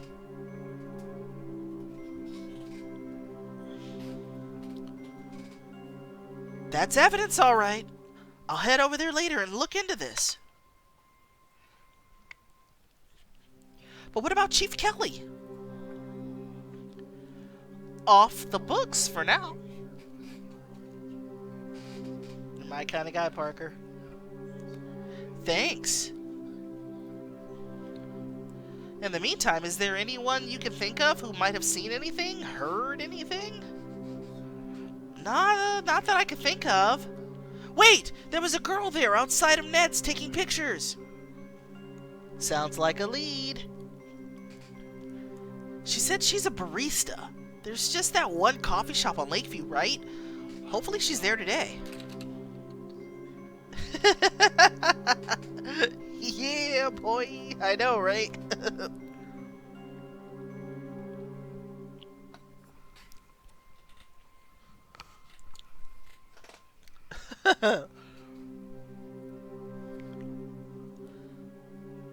Time to chat up the photographer.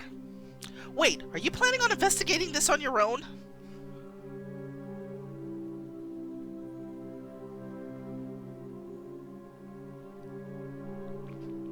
Well, yeah. Hey, Payne!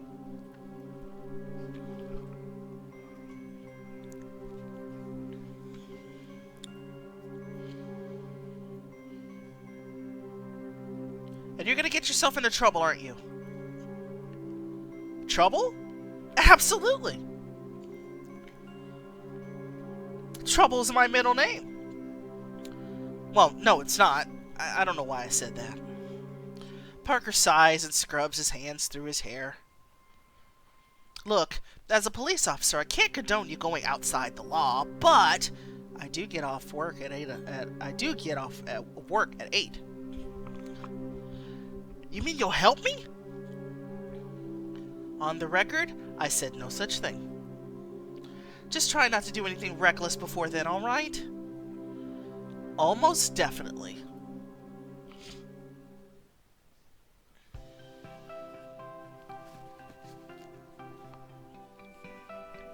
The Compass Cafe is bustling with patrons coming and going frequently. Looks busy. I hope she has time to talk to me. The bake shop is so cute. I know. You cross the street to the coffee shop, but a glint of light in the gutter catches your eye. It's one of those messages in a bottle. The bottle floats right past you, heading for a nearby storm drain. Oh, we're gonna grab that. You snatch up the bottle, carefully uncorking it and pulling out the note rolled up inside. I wonder what it'll say this time. It's another journal entry. Journal entry 4. Dear Journal, ever since that incident with the man from the development group, I've been searching for answers. Following some sixth sense I don't understand on longer and longer journeys into the woods.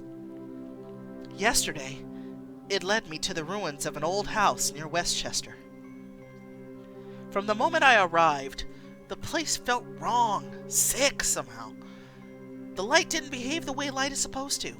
There were whispers in the air, but they sounded so much darker than the ones around my home. The place reminded me of a crypt. Against every instinct, I crept closer and peered in through a window.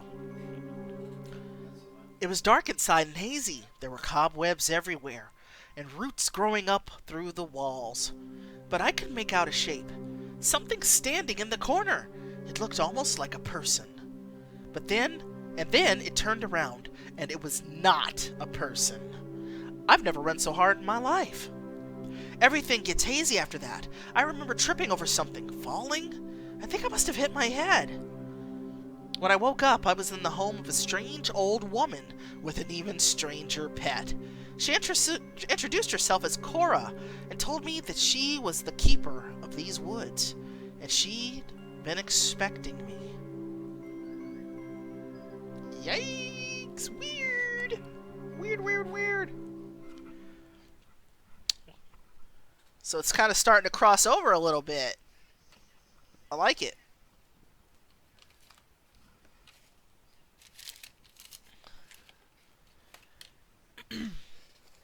I like that. Keeper, huh? I wonder what that means. Yeah, I miss Cora too. She was really cool.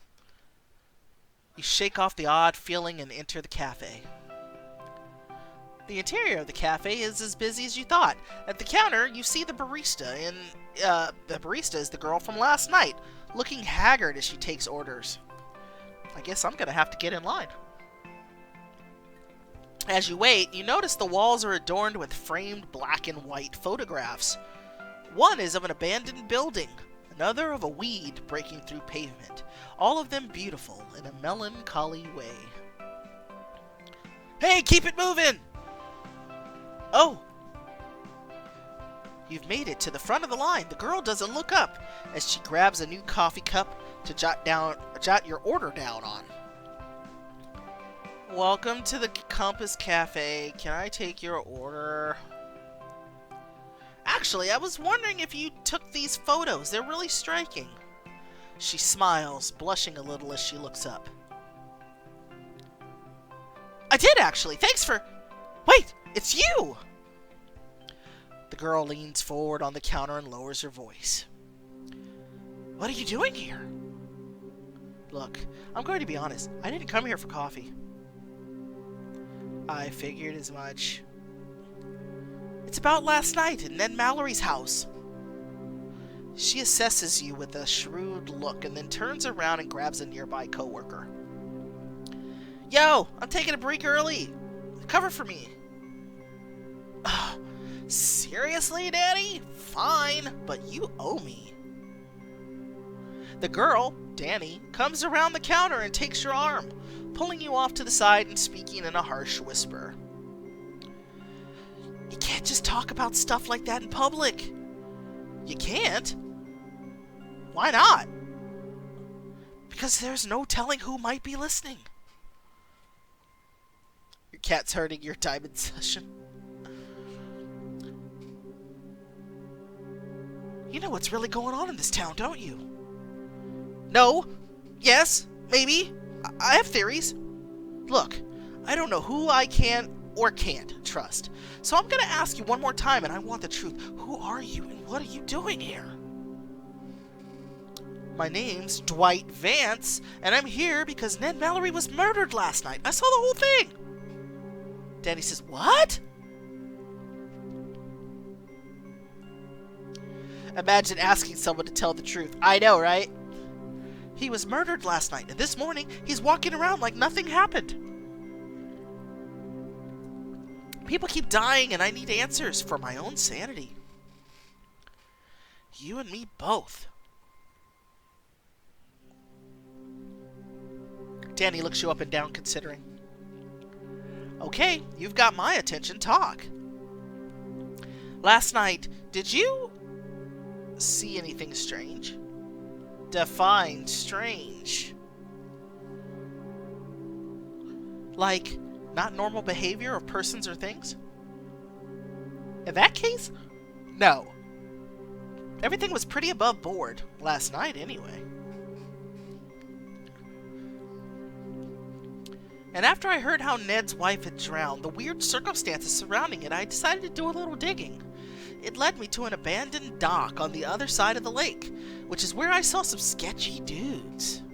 Sketchy dudes? What kind of sketchy dudes? The kind that run around in weird robes that hide their faces. I've been on their tail for a while, and recently they've been skulking around outside Ned's house. I didn't see them there last night, but if something went down, I'd bet my money on them. Do you know who they are? Where they came from? All I know is what I've told you. I've seen them at the river's edge with... nothing. Never mind. Dwight says, with what? What did you see? Danny looks surreptitiously around this coffee shop. She leans closer to you. Look, it's all in the photographs I have back at my place. I'm on my lunch break now. I could take you to my place so you can look through through them for yourself. Go home with you? Is that a good idea? I mean, you've only just met me. For all you know, I could be a murderer. I have good instincts about people, and you don't strike me as much of a cold-blooded killer. Besides, Danny gives you a calculating once-over. I could totally take you in a fight. I bet you could, Dwight said. Going to Danny's house will bring you closer together, help boost your nerve scores, and get you one step closer to uncovering the mysteries of Pine Springs.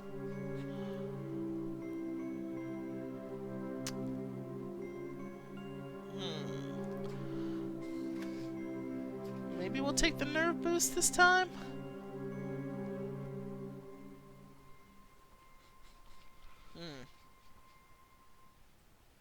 I don't know. I'm kind of interested in learning more about Danny, so let's go.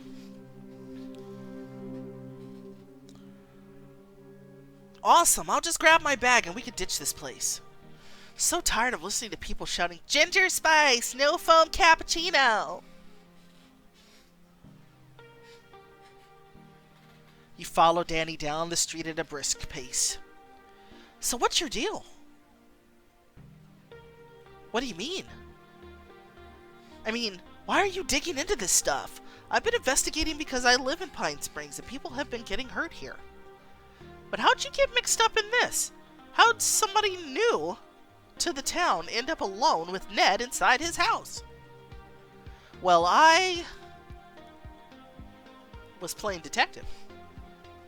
So you're what? A part-time Nancy Drew, getting your kicks from investigating inexplicable goings-on? Yup, you got me. I'm an X-Files solo operation right here. Yeah, sure. Danny looks at you narrowly but doesn't press you. So is that the only reason you got involved? Because you live here?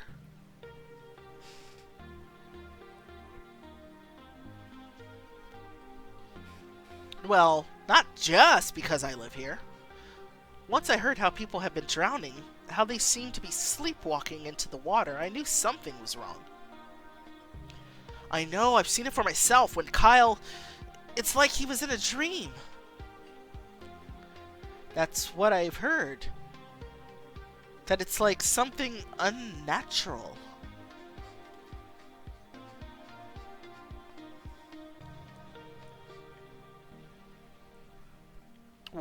When I saw those robed weirdos, I knew it couldn't be a coincidence. They're connected to this somehow. I know they are. Great choice. I've been telling people for years that there's something wrong with this town, with the way it's run. There's something bigger at play here. Bigger how? I don't know yet. I just know that there are a lot of very uncomfortable, very powerful people here. And they're very invested in making sure no one looks too closely at these accidental drownings. It sounds a little hard to believe. But I've seen some pretty messed up things recently. I think my bar for relief has been significantly lowered. Well, thanks for having the decency not to call me crazy. Unlike some coworkers and some people, Danny comes to a stop outside a small, cozy-looking house. This is me!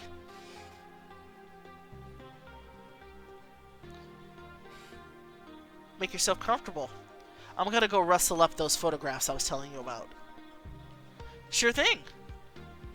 You roam around the tiny living room while you wait. Beautiful photographs are all over the walls. One catches your eye of a beaming girl in a huge ruffled gown surrounded by family. Found that one, huh? Danny reappears behind you with a stack of photos in a folder. Is this you?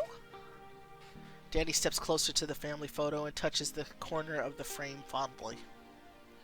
Yeah, it is. You all look so happy. We really were.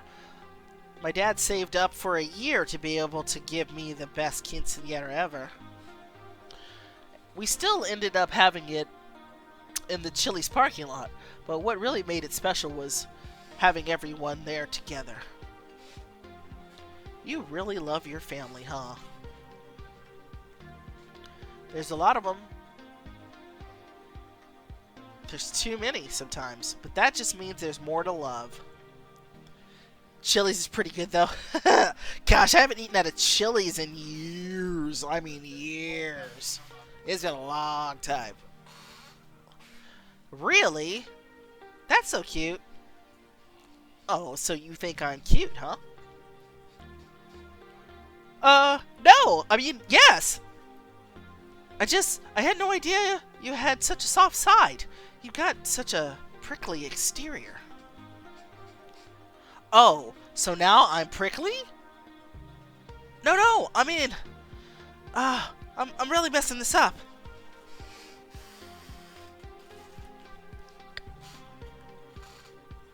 Danny starts laughing and punches you lightly on the arm. Relax, I'm just messing with you. You laugh along with her, relieved. So, is that them?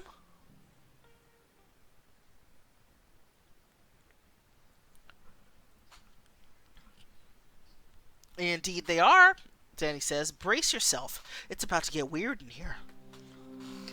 She extends the folder to you, and you accept it. You leaf through several blurry photographs of the woods and the lake at night.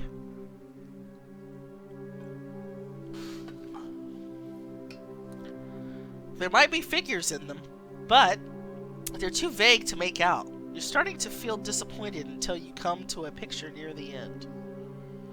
And we examine it. That shape! In the water! Danny says, what? What about it? That's what I saw in the lake when Kyle drowned. Are you serious?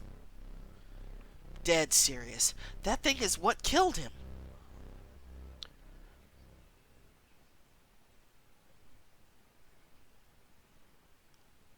Let's see. This ghost, or whatever it is, can take control of people somehow, forcing them to walk into the lake. But wait! If this ghost is responsible for the drownings, then who are these robed people? How did they fit into the big picture, the bigger picture? Why would they want to kill Ned?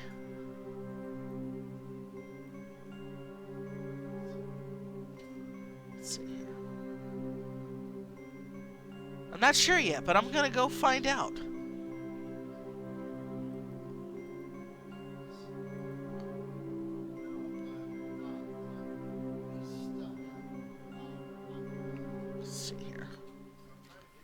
Danny checks her watch.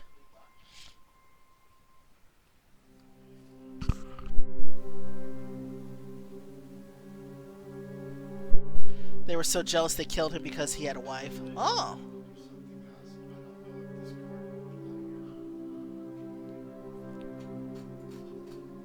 Danny says, damn, my break's almost up. We gotta run or I'm gonna be late. After you. You leave the small house and ghostly photograph behind.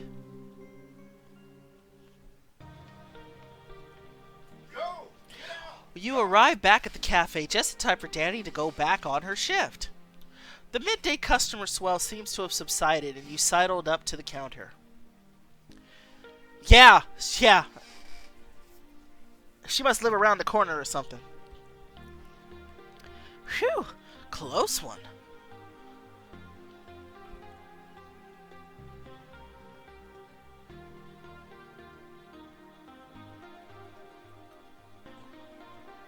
Tell me about it. It's pretty comforting knowing I'm not alone in this anymore. To drop a map of locations. Oh, that'd be cool.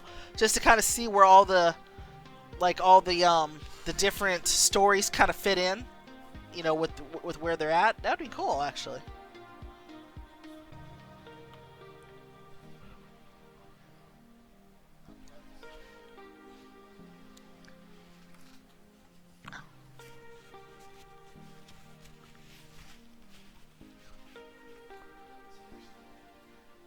Team, huh? I like the sound of that. You hear Danny's stomach grumbling. Oh, uh-oh. I clicked something I wasn't supposed to. Oh no! You never actually got to eat lunch on your lunch break? I'm so sorry. Hey, it's fine. Why don't you make it up to me? Make it up to you? You mean like a date? Let's see. Would you like it to be a date?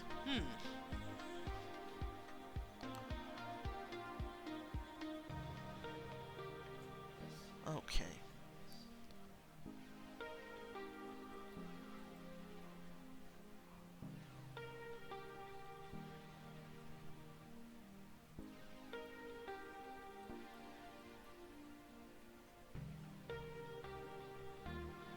See, Danny laughs and tucks a loose strand of hair behind her ear. Okay, geez. Yes, like a date. In that case, yes. Yes, what? Yes, I'll go on a date with you. You wink at her and she laughs again, this time with rosy color in her cheeks. I think we should visit the place where I've seen those robed weirdos before. We might find some answers there. But we should go tonight, before they figure out we're onto them. That sounds like a good idea. Is it okay if I bring a couple of friends along? They're helping me with the investigation. Well, I'm not crazy about bringing other people into this, but as long as you vouch for them, it should be okay. Thanks, you're the best! Yes, I am. We'll swing by here for you at 8:30. Don't be late. Wouldn't dream of it. That was fun. Fun little piece there.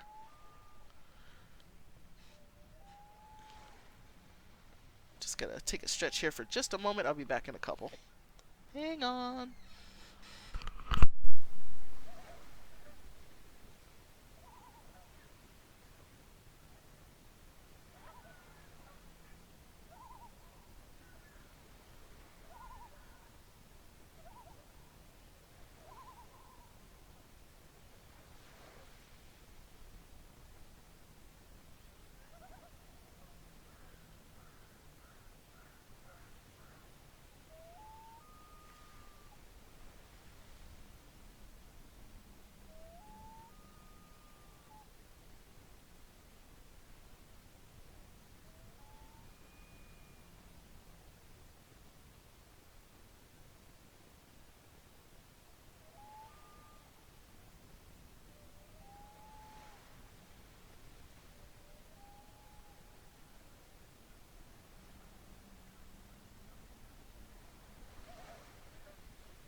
With a Joey Potter move, I like it. Alrighty, we're back.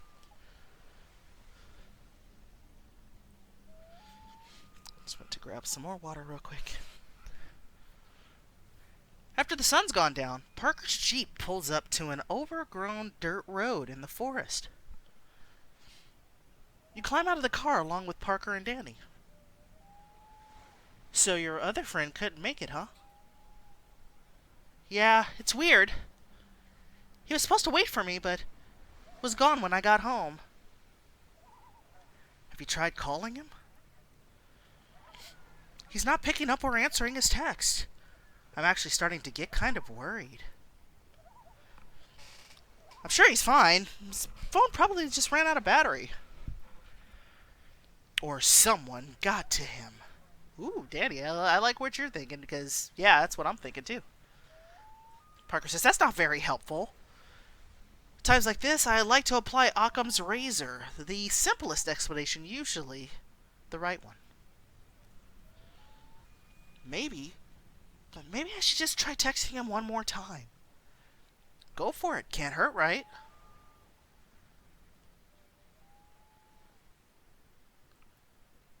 Where are you? Dwight texts. Tom says, hey, sorry.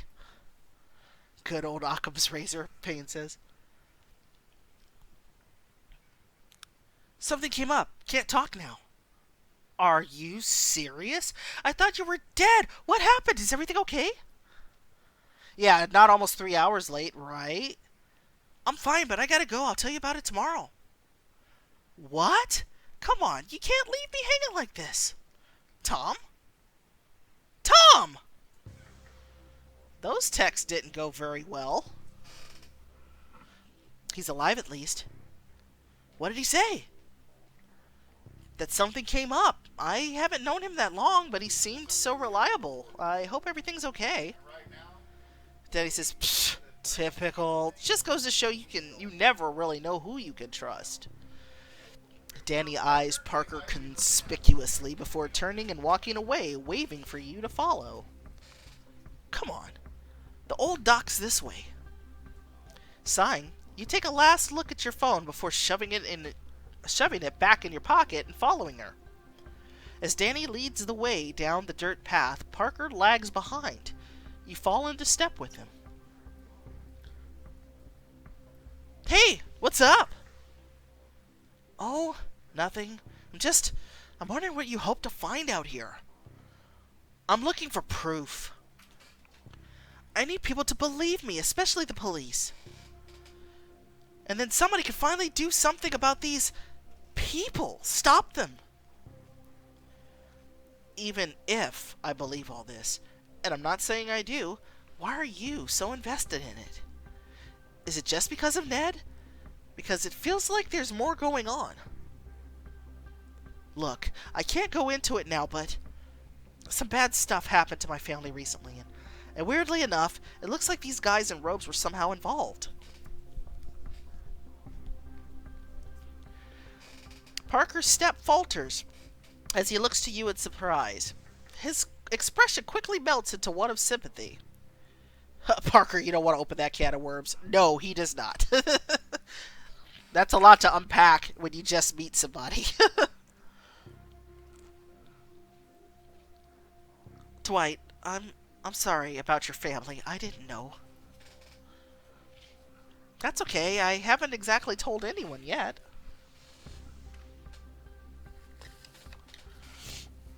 Well then, when you're ready to talk, I'll be ready to listen.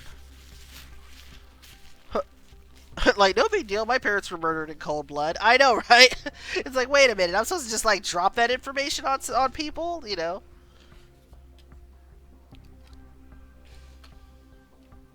Doesn't seem like the wisest course of action.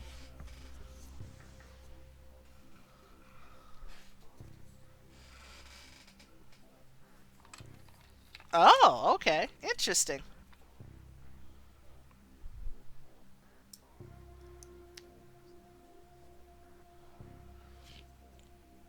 Even out of work he wears beige. Yeah, I wouldn't have noticed that otherwise. We need to take him shopping. Yes. Yes, we do.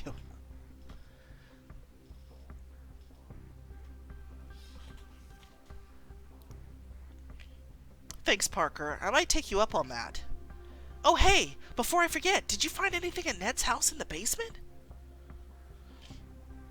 No, it was clean. Even the basement was empty. I asked Astrid, but she said she hadn't found anything out of the ordinary. I'm sorry. It's fine. I didn't really expect you to find anything. It was lucky I even got a picture before those robed weirdos came back and finished the job. Hey, maybe we'll find something tonight. Black or green? I don't know. I think green might be his color.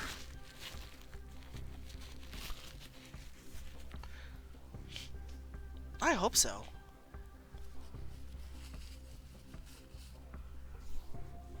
Okay, this is the spot, Danny says.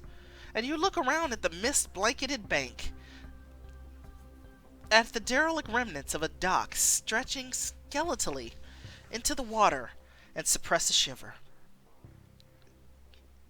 Yeah, nice forest green. That would work for him.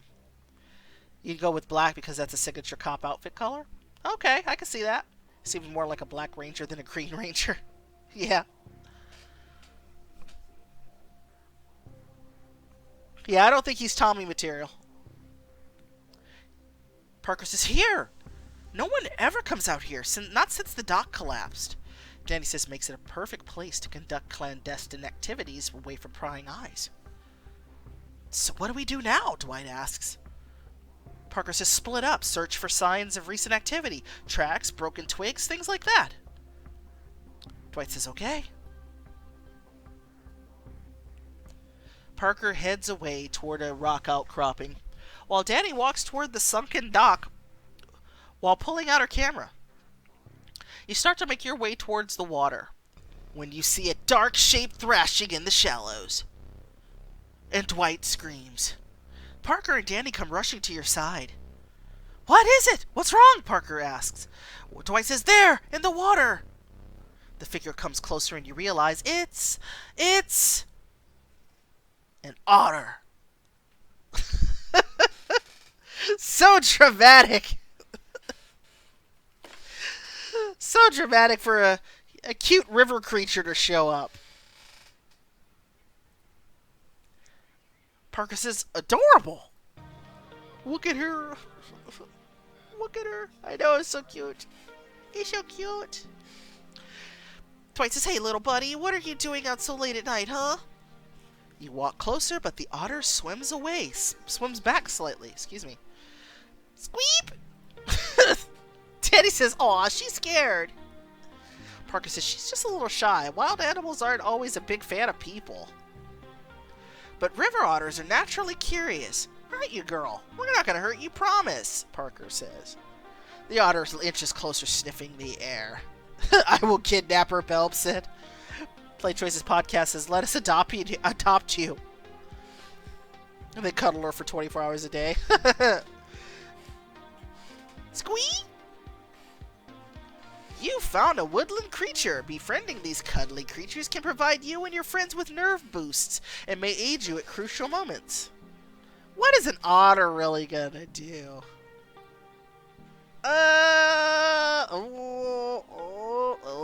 That's steep. That's steep. I don't know. Otter fight to the death. They I guess, are they really that loyal? Are they really that loyal?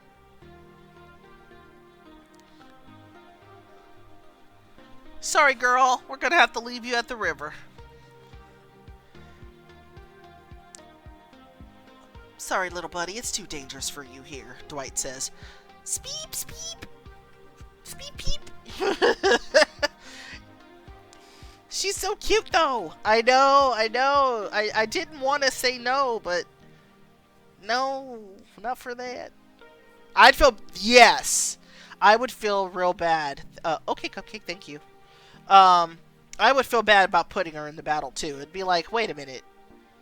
This little woodland creature is gonna... I'm gonna risk its life? Why would I do that?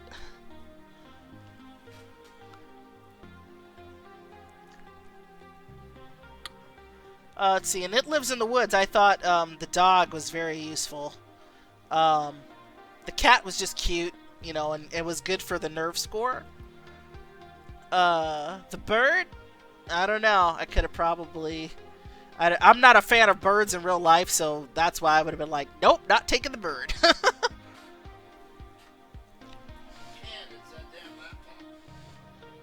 The otter ducks her head sadly and swims away out of sight.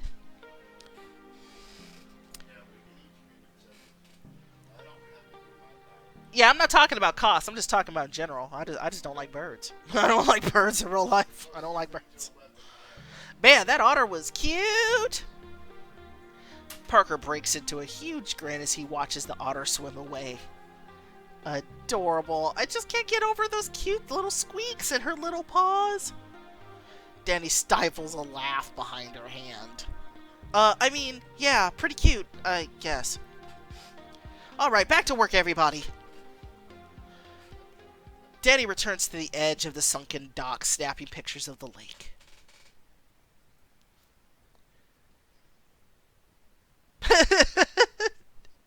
Yes, bye. Bye, I mean. Parker says, that's strange. What's strange? Whoops, I clicked the wrong screen. These drag marks here. They're coming from the lake, but once they hit the tree line, they loop back towards the water. Some kind of animal, maybe? Amphibian? Too big. Do you see this kelp here? It only grows on the lake bed. There's no creature I've heard of that lives on the bottom of the lake and also comes on shore. Dwight says, wow, you really know a lot about this kind of thing. Were you a Boy Scout or something?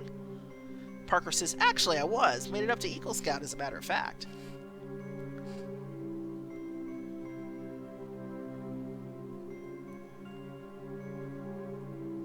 Chose the otter option, not adopt.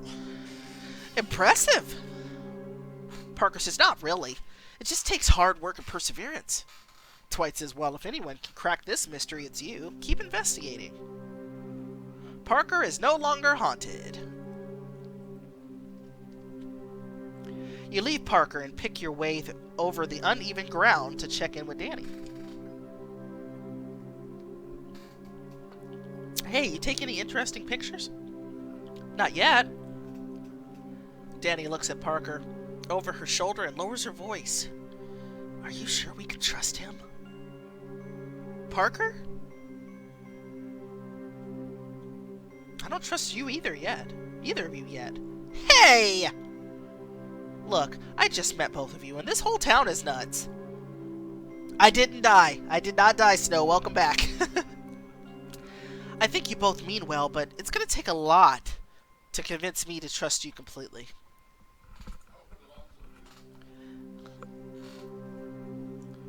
Fine, I guess. I can't fault you for being cautious.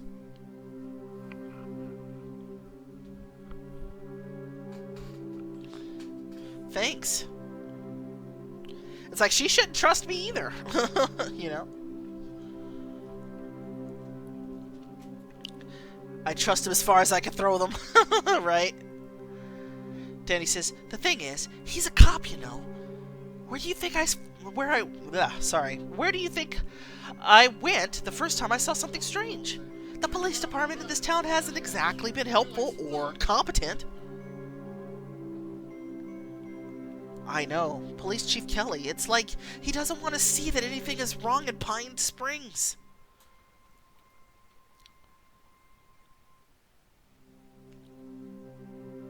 If we can get real solid proof that the drownings aren't accidents, then Chief Kelly will have to see. I just hope... Parker says, hey, look alive, people! There's something in the water! And it's coming this way. You all look out over the lake and see a shape rising out of the depths. The shape climbs to the surface, an enormous black silhouette with too many angles, a putrid stench rising off of it and wafting towards you. With a lurching, staggering step, it starts moving in your direction. Grrr, the dark shape growls.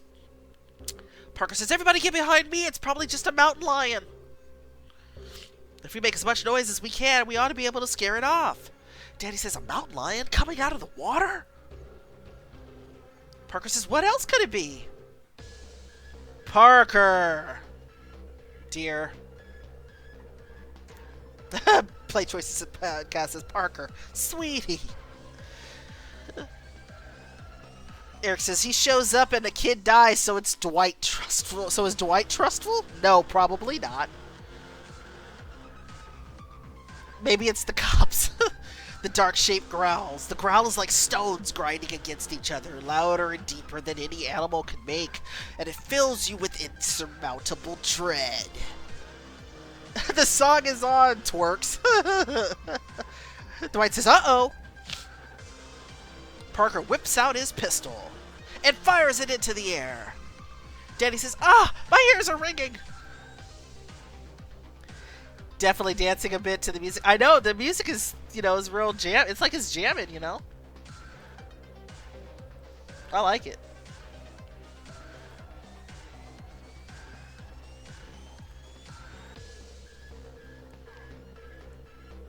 What are you doing? Parker says, I'm trying to scare it off. Need this is a dance remix in the club. I'm trying to think of, when was the first time I heard this music? I think it might have been a Perfect Match. Was it Perfect Match that this song was in?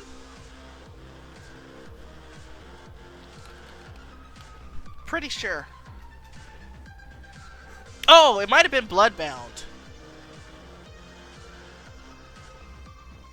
Okay, I thought so. It's like, that was the first time I heard it, because I played Perfect Match before Bloodbound. Yeah, it's just so exciting. Like, when something happens, it's just like, yes, you know. Yeah. Danny says, I don't think it's working! The dark shape lurches forward, the water parting in waves before it as it lumbers into the scant moonlight. Okay, I thought it was a perfect match. Ooh, oh my goodness! Whoa! Whoa! Oh my god! OMG! Play Choices Podcast says, hell no! That ain't a mountain lion! Parker says, holy sh... The monster... Rawr, and it has like... It looks like a bear, snake, wolf thing with stuff hanging off of it and a bloody mouth. It's horrible. It is creepy. That's the monster that came out of the water. The second head is biting itself. Yeah, it is. It's like this head over here is like biting its leg, and then the double snake thingy. Oh, triple snake thingy in the back as the tail. What the hell? This is crazy.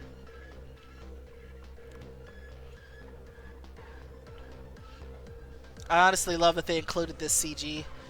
It was sort of missing for Mr. Red's intro and the bone dogs and it lives in the woods. A zombie mountain lion? This is the opposite of Bosco and Avatar. It's an undead bear, yeah. It looks like something out of Resident Evil. I completely agree with you. It's pretty horrific. Parker says... Dwight says, Parker! You better not say maybe it's friendly. Are you crazy? Shoot it! Parker says, I'm not going to shoot an animal unless I have to. It's not an animal. It's undead. Shoot it. Maybe it's friendly. Oh, no. Parker, you trigger happy MF. You better pull your gun. Oh, shoot. That thing isn't an animal. Look at it, Danny shouts. Dwight says, for God's sake, just shoot it, Parker.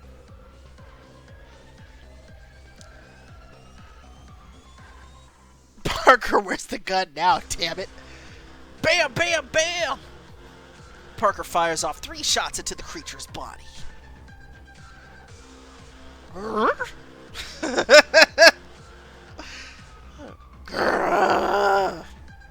The monster growls. And it shrugs the bullets off. Parker says, how could it? Dwight says, I think you just made it mad. Danny says, it was already mad. Monster. Rawr! Yeah, the art is like, ooh, this thing is giving me the heebie-jeebies looking at it, man. Like, my skin's crawling. Like, ugh. Yeah, we do need a shotty. We need a shotty right now. Shoot. Parker says, run! Everybody run now! The 3 of you take off towards the trees, but in 2 leaps, the monster catches up to you and tackles you to the ground. The blood and bones, yeah. Dwight says, whew. The creature's salivating jaws snap above you, inches from your face. And it's making some weird, crazy noise above you. The scene seems different than when I played it. Really? Let me start planning Dwight's funeral. Is Dwight gonna die again? Probably. Parker shouts, Dwight, no!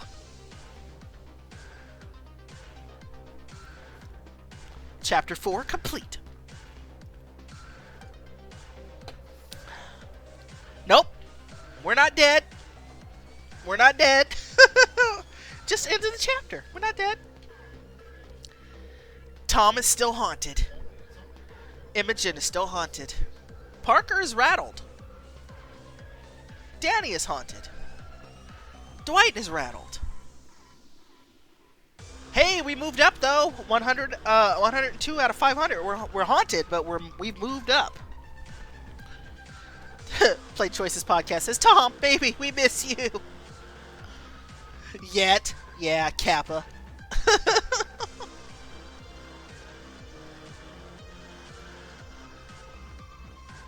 I don't think we collected anything else this chapter. No locks opened. That's chapter 4 complete.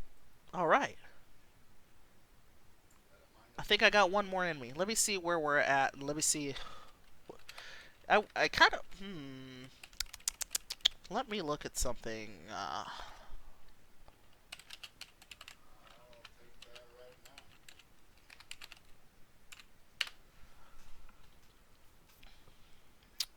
Let's see here. How's everybody doing? Y'all hanging in there? Because that was kind of freaky. I was like, what the heck? Like, oh, jeez. That was weird. Weird.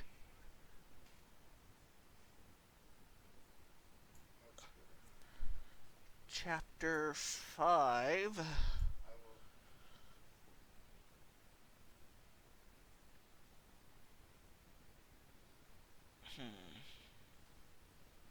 A horrifying monster turns up in Pine Springs and help arrives from an unexpected place. Okay, so that's where we're going with Chapter 5. I think I got one more in me. I got one more in me, y'all. We can do this.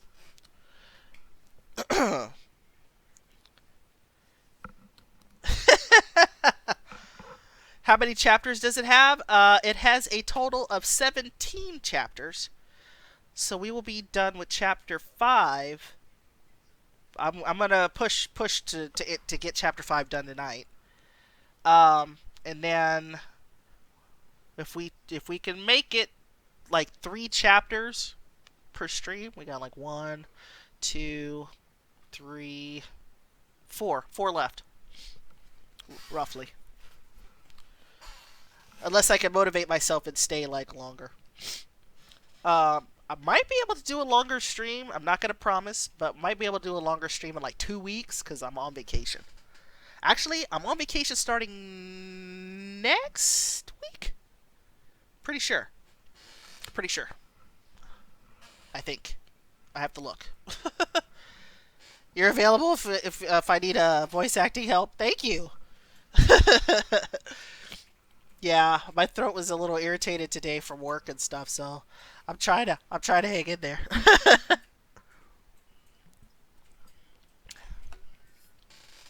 Chapter 5 is a good one? Well, shoot. Alright, we're going to move on then. So, before we move on, I have a question. Hydrate unless you want to dehydrate. Right. Yes. I got my water.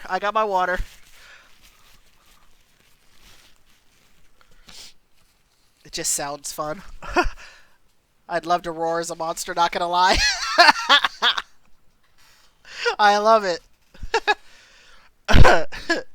Well, if there are any moments that you like really love, feel free to clip those bad boys so we can share them on Twitter and stuff. And I'll make sure to credit anybody who does clips. Let's see, the way I just saw someone make this joke. That's funny. So, for those, I'm guessing most of us have played some type of choices, since we're all here. Who was your first choices love? I did a hashtag and stuff on Instagram. My hashtag my first choices love. And it was cool to see some of the edits that people did on Insta to show me who their first choices love was. So who was yours? Play Choices Podcast says Zig! I love Zig. From The Freshman. He's great. Jake or Bryce? What book are they from? Eric, I know who Hannah is. Hannah's from The Royal Romance. I will have to play one to get back to you. You do that. You do that. Let me know. Ah, Bryce, Open Heart. Okay, I know that one. Endless Summer, I haven't read that one, so I don't know anything about it. Maria Flores for Ozza.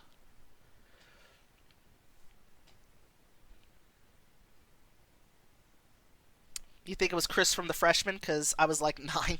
Oh, okay. She is mi amor.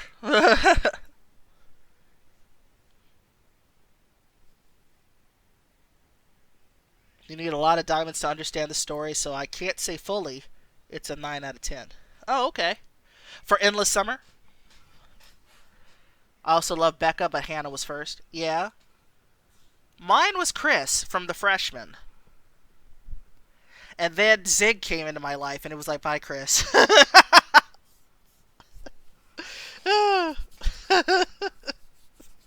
It's just how it goes. And you know what? Most people that I've talked to about The Freshman have said that they liked Chris first, and then met Zig, and it was over. It's like, yep, out of here.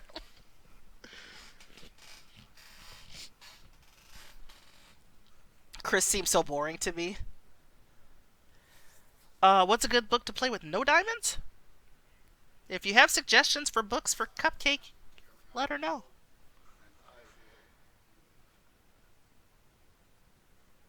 I didn't think he was forced. Yeah, It Lives in the Woods. I mean, the book that we read for the last stream, that one you could play it without diamonds. You could really play any of them without diamonds. I'm just playing them because I have them. I'm just playing them with diamonds because I have them. You know. And because I have the VIP account, I get diamonds back pretty fast. So yes, I also think The Freshman is fine without diamonds. The Freshman's a commitment, though. That's a series. Bloodbound is also a great first book. Agreed. All the love interest in Bloodbound are just primo choices. They're fantastic, all of them.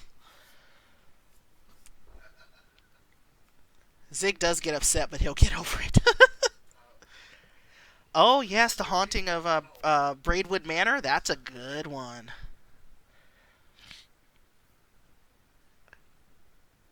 The Elementalist was okay. I think I only read the. I want to say I only read the first book. I think I only read the first one.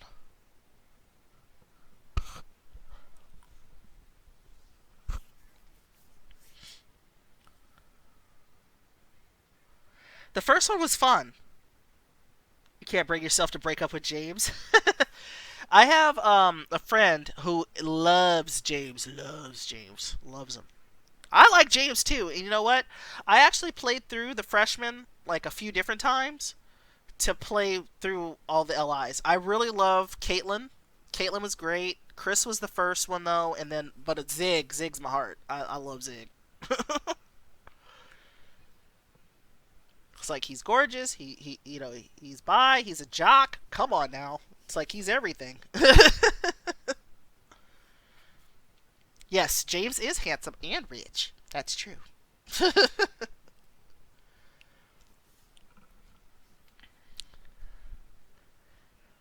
He treats you so well, and I'm happy when I play it again. I didn't get with Chris. Let's see, The Freshman was my intro to choices because this YouTuber played it, but I could not play The Freshman again. You know, I played it a couple times, but the thing is I didn't start like from the very beginning. Like I went to say, like book 2 and then picked somebody else to date. Yeah. Man, you've completed all the books? Shoot. That's a lot. Wow. That's a lot of reading. Oh, did you read the Spanish ones too? I mean, I know it's just translations, but oh, really? You'd rather reread the full 100 chapters of My First Two Loves? For real? I loved that story. I know there was, man, My First Two Loves, that one, that camp was split. It was like People were either in, I think most people that I saw were like Team Noah all the way. They love Noah. And I picked Mason because, like, nobody was picking Mason. The MC is painful. The allies deserved better. That's how I felt about Witness, though. And that's being real. You know, Ava's so sweet. She's so sweet. I really hated my first two loves, but I'd rather not say why. Okay, thank you. Because I was like, no, we're not going to be bashing on books in this joint. We don't do that here. You can say you liked it or you didn't, but keep it constructive.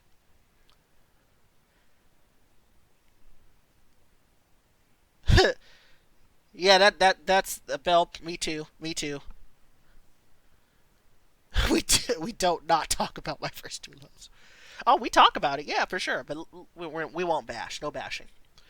Me and my friends still complain about the My First Two Loves MC to this day, and we fell off around chapter 60. Oh, wow, yeah, man, you gave up early. I love Noah. I'm in love with every Noah in the Choices universe. I hear that. Yeah, Nason, that's a big ship. I'm all for that business.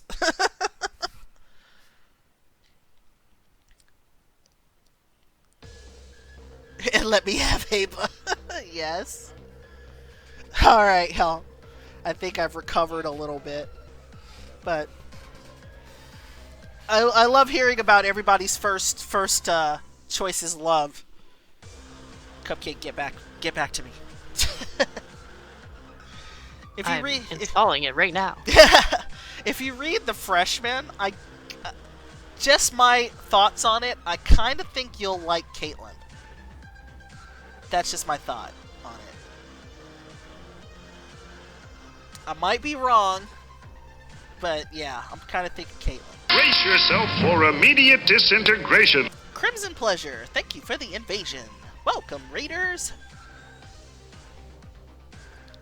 And welcome again, Crimson Pleasure. Just in case you ended up, getting an ad or something, I love a good invasion.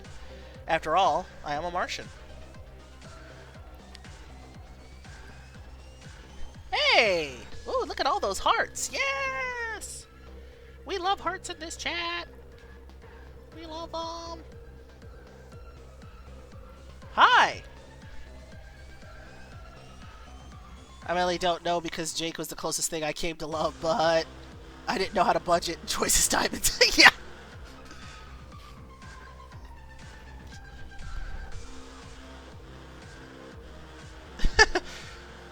Oh, I called it about Mason's dad early on. I'm great. How are you? Happy Thursday. Riley. What's up, Riley?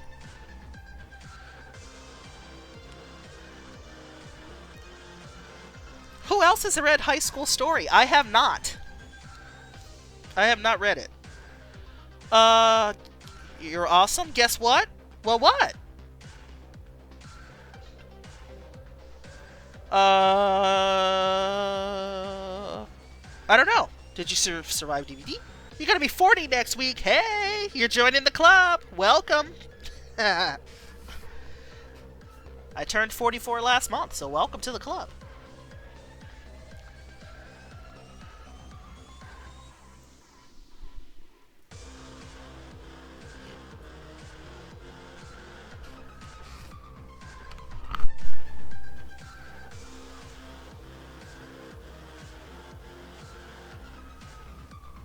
Ooh, I love a good visual novel. Well, yeah. I mean, like, hello. Just casually jamming out to the music. Yes. The Letter. I've heard about it, but I have not read it myself. Yes, happy early birthday.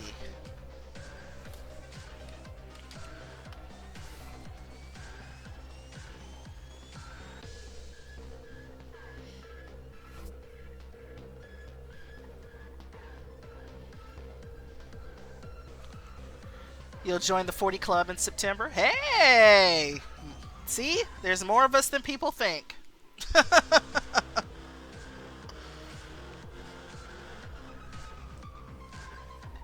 That was a question on Twitter, actually, like a couple days ago. And somebody's like, hey, where are the over 30 streamers? And I'm like, hello, been here for a minute, You gonna lurk and head to bed? Aw, alright, Riley, thanks for hanging out. Thanks for coming in on the raid.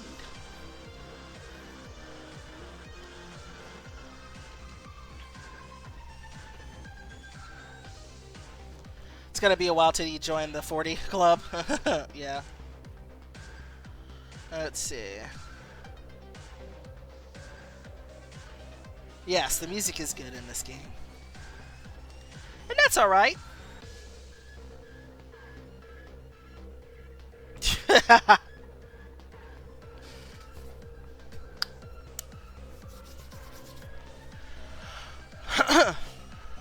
Alright, let's jump back into this. So we're on chapter 5. This chapter is called Gone Fishing. So this is the intro to the chapter.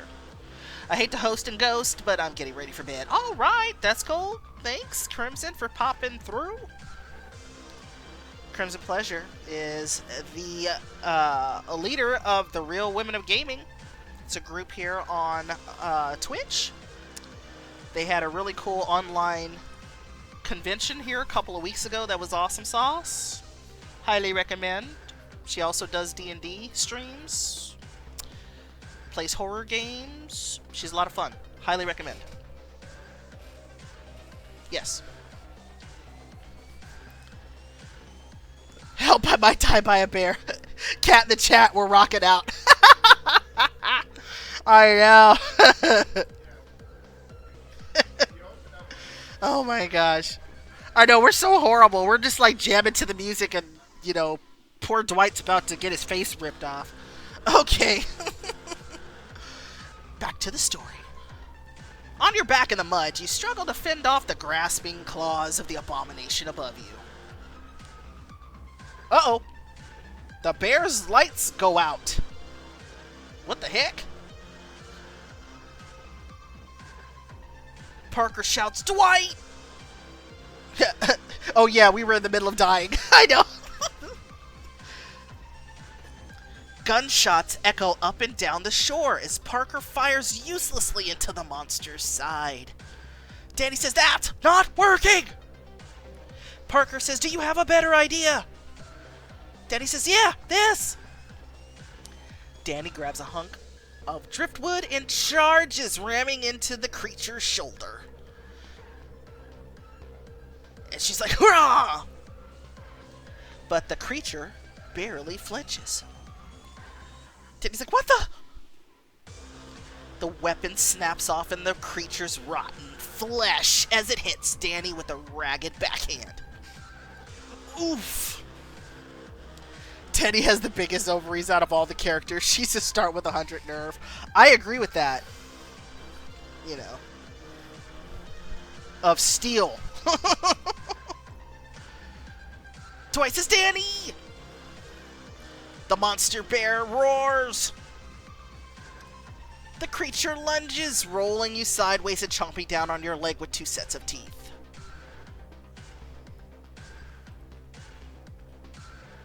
Dwight screams. Muck and mire slosh against your face as the creature drags you backward toward the water. OMG! We're getting drugged! We're getting dragged! We gotta grab something! Your fingers scrabble for purchase and find a wooded root anchored in the mud. You grab hold of it, pulling free from the monster's grasp. And the monster bear roars. Same to you! Dwight shouts. You scramble to your feet, fleeing over the bank, but the monster charges after you, footsteps pounding closer. Voice shouts, hey, Yoki and Boo Boo! What the? That's fantastic! The monster snarls, whirling around to face someone behind it. Tom says, chew on this! Tom, I love you. The creature howls as a baseball bat cracks across its snout. The monster bear roars. Parker says, "Holy crap!" Tom flings dirt to the creature's second face, blinding it, that dives out of the way of its claws. Hey, those athletic skills from high school, though, helped. Dwight says, "No way!" Tom says, "Yah!"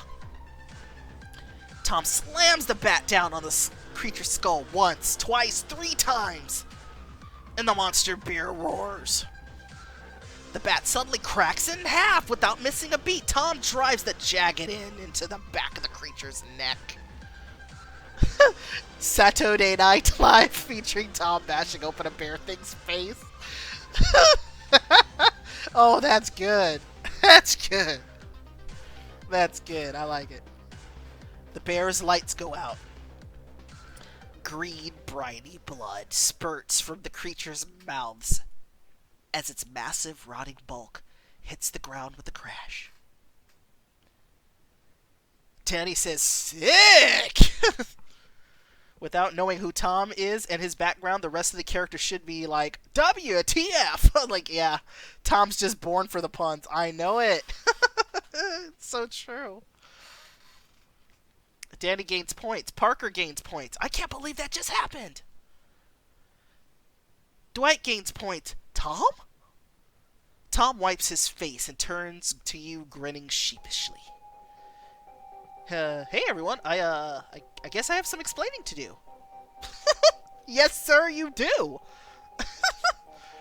His parents were like, we should be able to make as many puns with our kid.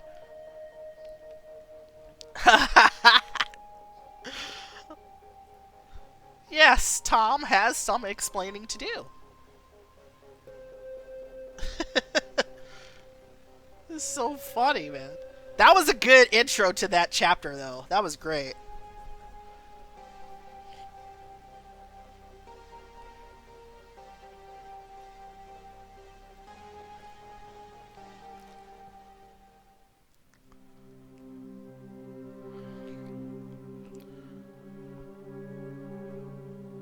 Tom wipes monster slime off his sleeve with a grimace. Oh man, I think it's stained. I gotta find some club soda fast. Parker says, Dwight, do you know this guy?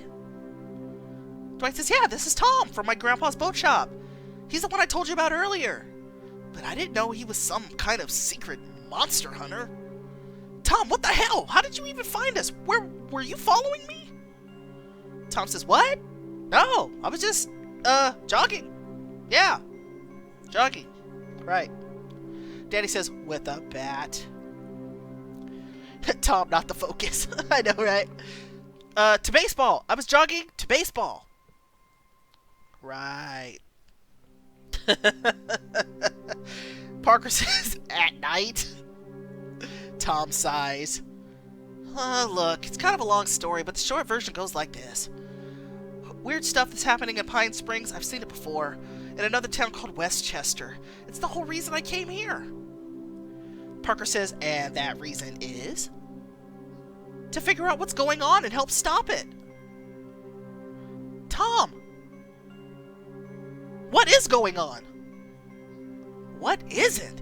This town is straight up stupid with mystery. Disappearances, monsters, secret societies, you name it. Secret societies? Danny asks. Dwight says, you mean those guys in hoods? You think they have something to do with this thing? Definitely. I just don't know how yet. Parker says, hang on, back up. How do you even know all this? Tom says, I've been investigating them for weeks.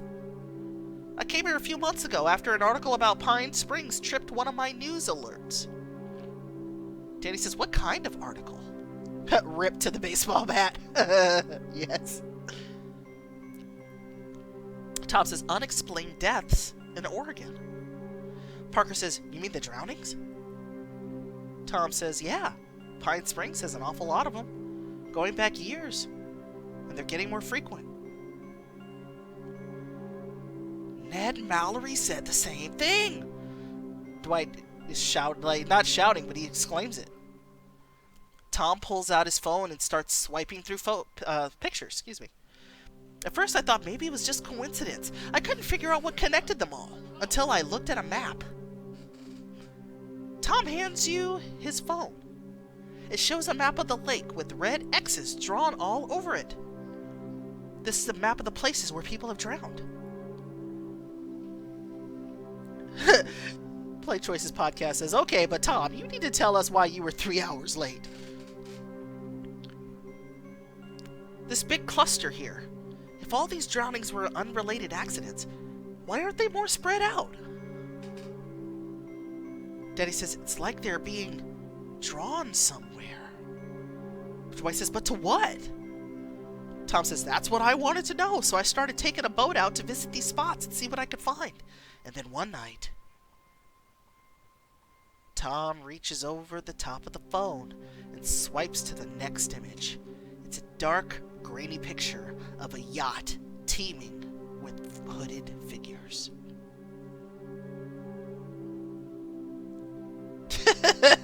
Yes. Very suspicious. I think Kelly is part of the cult, or whatever they are. But yeah, I think Kelly's part of it.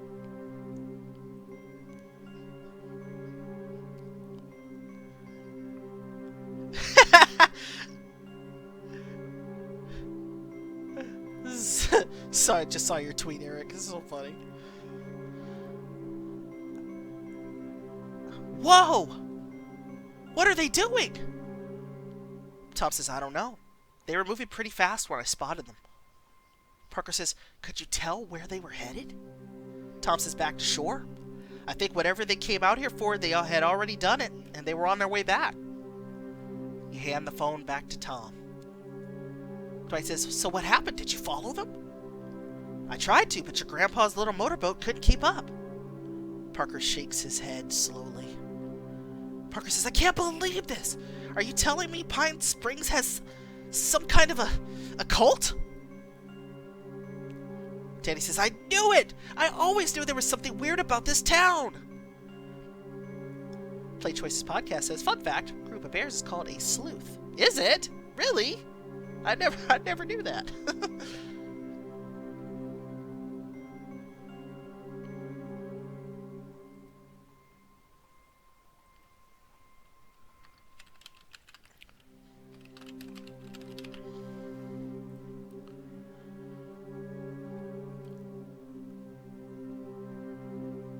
So what do you think these people want, Tom?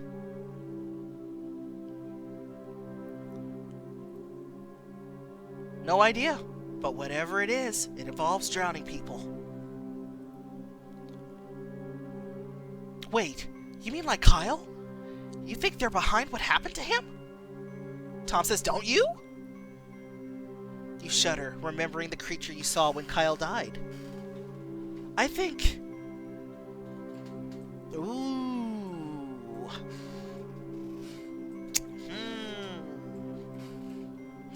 I think something else killed Kyle. Kyle wasn't killed by a person. He was controlled by something. Something down there.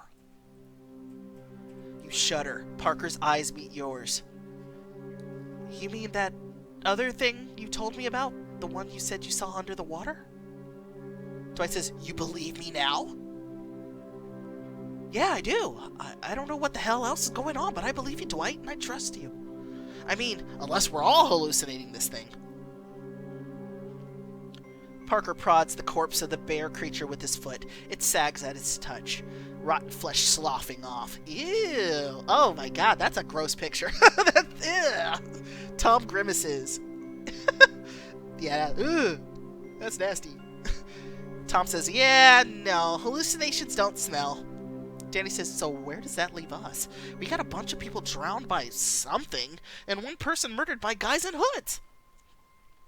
Your stomach sinks as a memory tugs at the back of your mind. Ned's not the only person they've killed. Daddy says, what do you mean? You look down at your feet and take a deep breath. Remember the strange symbol? Circle with the 3 claws in it? Looks, no, I don't know. To me, it looks suspiciously like a bear paw. Yeah, Y'all can tell me what you think. What do you think it looks like? And then you tell them about that night. About what happened to your parents. Or maybe an otter paw. And about why you came to Pine Springs. By the time you finish, stunned faces stare back at you. Parker says, "Oh my God!" Tom says, "Dwight, I had no idea." Danny puts a hand on your shoulder. "I'm so sorry." Dwight says, "Thanks, I don't really want to open that particular wound right now, but you guys should know that it happened. Because I think Tom is right. I think all of this is connected somehow. The murders, the disappearances, that thing I saw in the lake. Don't forget, Corpsey the bear over here," Danny says. "Speaking of which, what is this thing? You said you've seen stuff like this before." Tom says, "Yes, in Westchester. Some creatures like this showed up at homecoming a few years ago." Danny says, "You're kidding me." Parker says, "Come on, that would have been all over the news." "No, it wouldn't have. No, it wouldn't have." No, it wouldn't have. Come on, Parker. You're smarter than that. This is like, oh, baby, it's been opened. Hashtag Throwback Thursday. All right. Yes. Parker. No. Just no.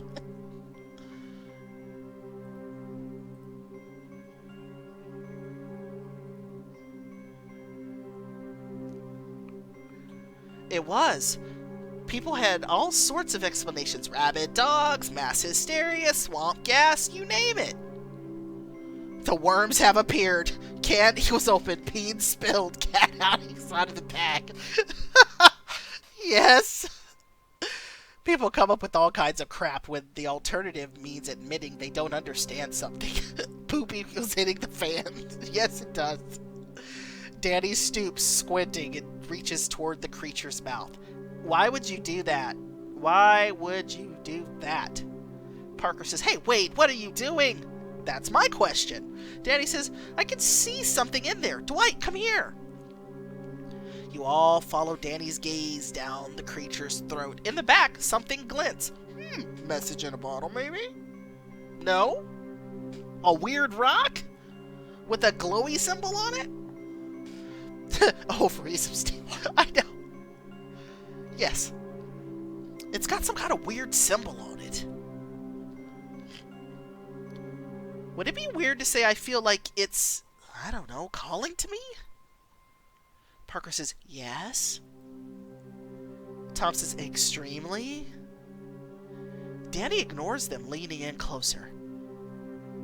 I think I can reach it if someone gives me a hand. Help Danny acquire the strange stone?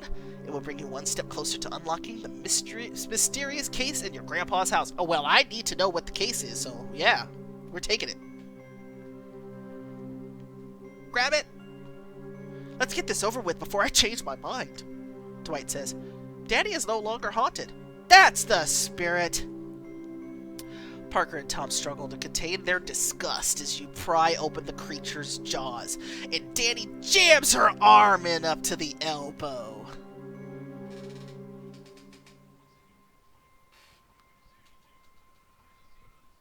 Do I want to replay it? No. This is not how you do the Heimlich, Raven says. Ugh, gross, gross, gross. I swear, if that thing bites her arm off, I'm gonna freak out.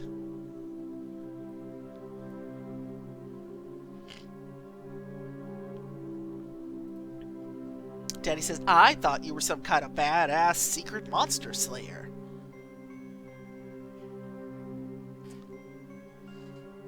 Oh, is it? See, it didn't say that. I probably would have taken it then. I draw the line at putting my arm inside them. Well, oh well, we might not get all of it, but that's okay. Ha! Well, I guess we'll just have to... Ah! Oh my god! My arm! It's got me! Danny shouts. Tom says, holy crap! Danny's just screwing with us. Watch. Danny says, kidding! Danny pulls her arm from the creature's mouth and opens her fist to reveal the strange stone. Parker and Tom draw closer.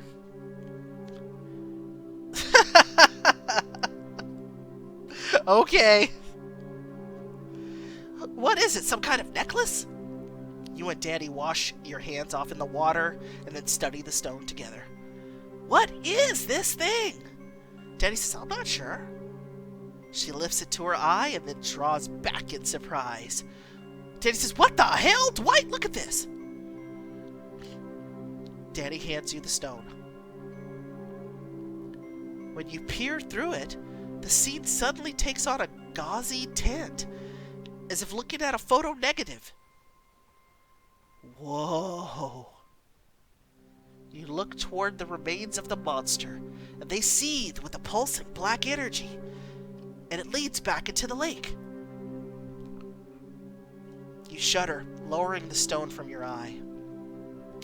Something tells me this won't be the last of these things we run into. You make a note of the rune, and then hand the stone back to Danny. Danny says, well, at least we'll see them coming.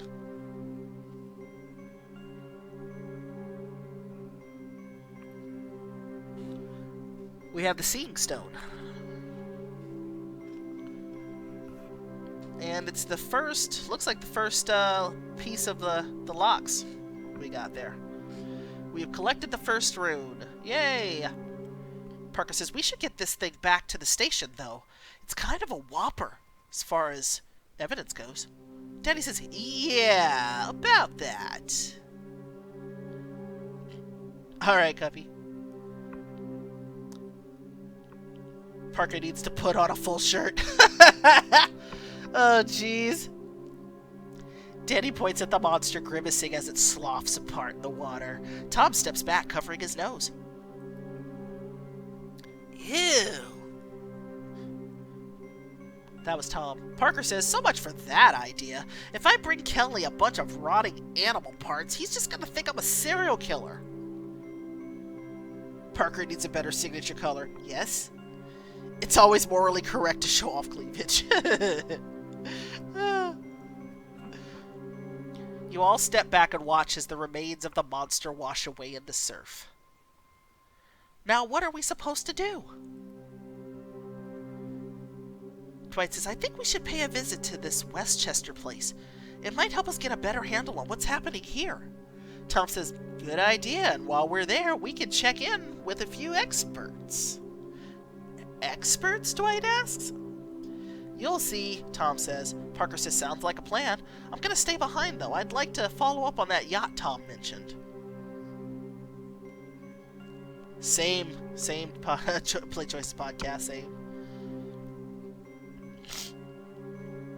Parker says, if we can figure out who it belongs to, we might get a lead on the rest of this, cult.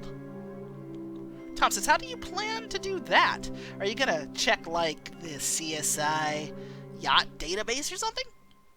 Parker says, no. Even if that did exist, I'd have to file a request, and that could take days.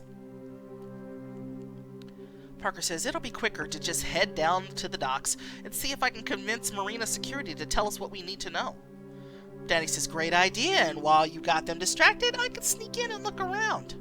Parker says, that's not exactly what I had in mind, but I certainly won't say no to having some backup.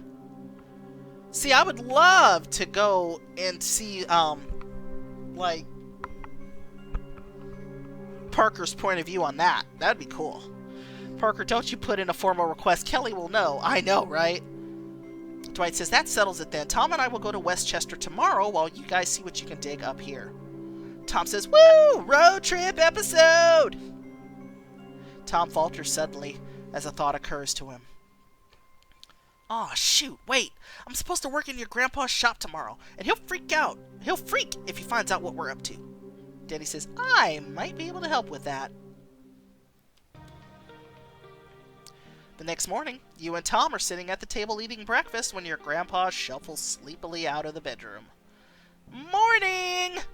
Dwight says. He jerks in surprise at the sound of your voice. Huh? What are you doing up so early? Seizing the day, Dwight says. Grandpa squints at you skeptical and then notices Tom.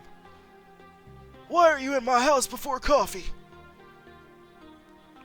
I invited him in. I came by early today to get a head start on that outboard prop by the outboard prop for Bob Royce. But we need a part and the dealer's not in yet. Grandpa scowls, about to say something, but just at that moment, his cell phone starts ringing, and he answers gruffly. Vance Repairs, we open at 9. He starts to hang up until a harried voice cuts in. Danny says, "Yes, hello, my name is Karen Pennytree with the Pennytree Yacht Club. I'm so sorry to bother, but you have to rescue dear Aunt Bitsy." Huh? What? You and Tom struggle to hide your amusement at the sound of Danny's voice, frantically squawking in a funny accent. Danny says over the phone, "Our yacht, dear Aunt Bitsy, the engine won't start, and it's making the most ghastly noises, and the charity dinner is tonight, and..." Whoa, slow down. Your grandpa takes notes on a pad and paper, and then hangs up, massaging the bridge of his nose. Tom, we got a call over at the marina. 2-person job, probably gonna take all day. Come on. Thanks, Derpy.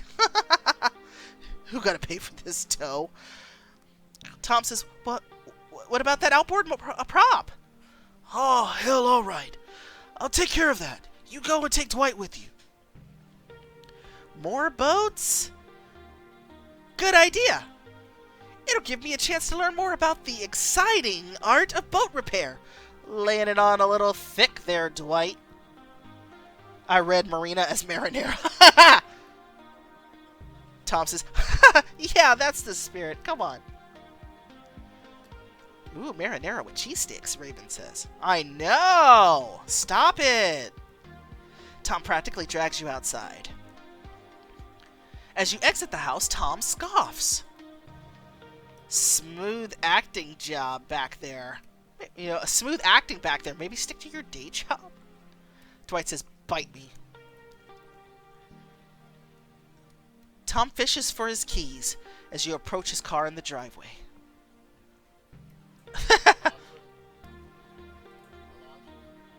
Dwight says, "So how far away is this place?"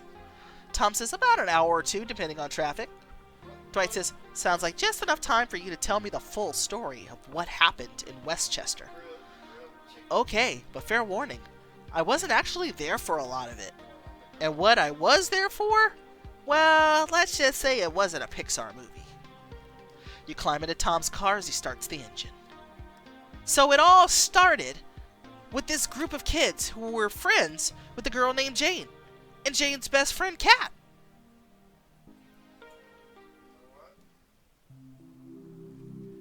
Miles roll by as Tom wraps up his tale.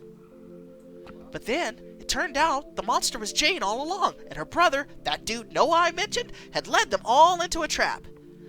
But at the last second, he had a change of heart and sacrificed himself. And it worked. They all made it out alive. Dwight says, "So what happened to Kat?" Tom says, "I'm not sure. We didn't really know each other that well back then, and it's been a while since we talked." Don't make me do an emergency mod sticks run. I know. I'm like, Jingo? No, I have a full sandwich here from dinner earlier. I didn't get to eat really before the stream. I did woof some fries though. Nope, nobody died. It was good that you just came back because Tom kind of gave a little bit of the story as to what happened from It Lives in the Woods.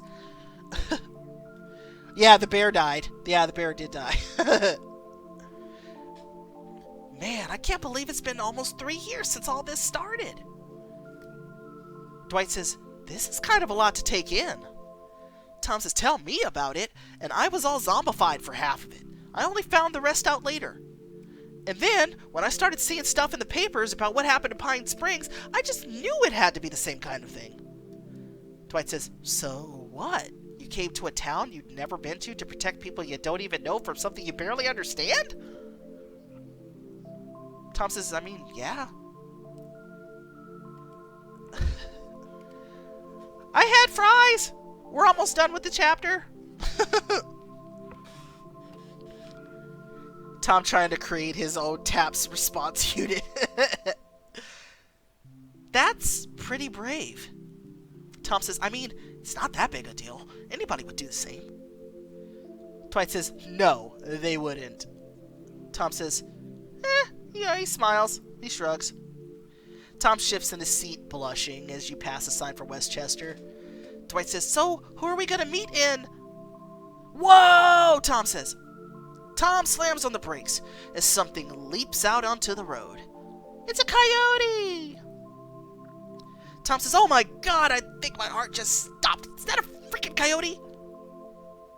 You peer through the windshield as the coyote bends to nibble at a tangle of blue wire around one haunch. Its fur is matted with blood.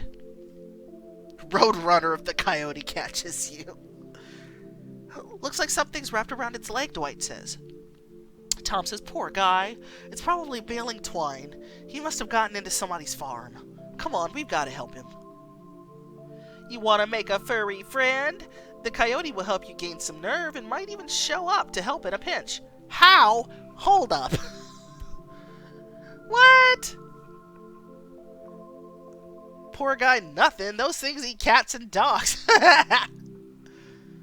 Help the coyote? Don't help the coyote. Help the coyote? No. We're gonna let it be. I'm sorry, coyote. I'm sorry. Tom, coyotes are wild animals. Going near it could be dangerous. We should leave it be. Tom looks like he's about to argue and then sighs. It is clearly rabid. He's cheaper than the otter, at least. Yeah, you're probably right. The coyote glances your way and then continues across the road. Tom says, I'm sure he'll get free on his own eventually. If a lifetime of cartoons has taught me anything, is that coyotes are super wily. Wily coyote, super genius. As the car pulls away, you watch the coyote disappear into the trees. And you swear you could feel something else staring back. A familiar tune plays on the radio as the car glides down the streets of a sleepy suburban town. This is Westchester? Tom says, you sound surprised. It's more wholesome than I was expecting. Tom laughs. Yeah, just wait till the sun goes down. I bet it was Bigfoot staring at you through the trees, Raven says. Tom parks the car, shuts off the engine, and checks his phone. Tom says, okay, I texted my friends. They should be here soon. We're kind of early, though. You want to grab lunch or something? What did you have in mind? Maybe the coyote is judging you. Well, there's this new arcade bar that opened up a few months ago. I've been meaning to check it out. You want to? It's tempting. You want to head to the arcade with Tom? It's a great chance to get a little closer with him, or just kick his ass at video games. Yes. Cameo time. Yes, it is. Sure, let's do it. Tom says, heck yeah. You climb out of the car and follow Tom down the street.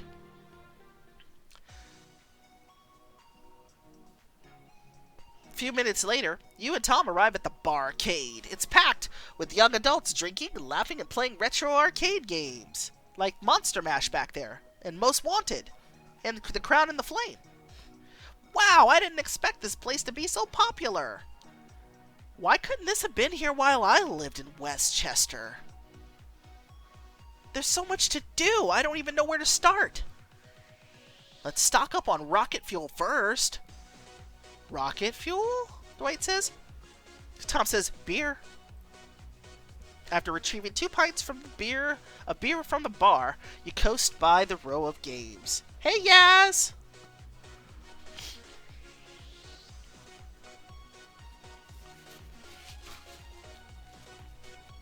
I've never seen this scene since I don't romance Tom. Oh, okay, well then, cool. I was leaning towards Parker, but I really like Tom too. So I don't know. We'll have to see. Is Tom saying that his time in Westchester wasn't eventful? Probably. Probably before the events that happened in the other book. We don't want to spoil that because Cupcake hasn't read it yet, so let's not spoil. So the question for folks who have come in a little later was, if you picked somebody, who was your first choice's LI? Who was your first choice's love interest? If you picked one, I know not everybody picks them, so if you didn't pick one, that's fine too. You know, which one of the characters was a really good friend? Somebody that you liked, the character that you really liked. After retrieving 2 pints from the bar, you coast by the row of games. Tom stops suddenly beside a neon-illuminated cabinet. Caitlin was the first BFF? Nice. I love Caitlin. Tom says, no way, Alley Fighter! I used to play this game every day as a kid. I always romance Danny, but I would go with Tom over Parker. Mm-hmm.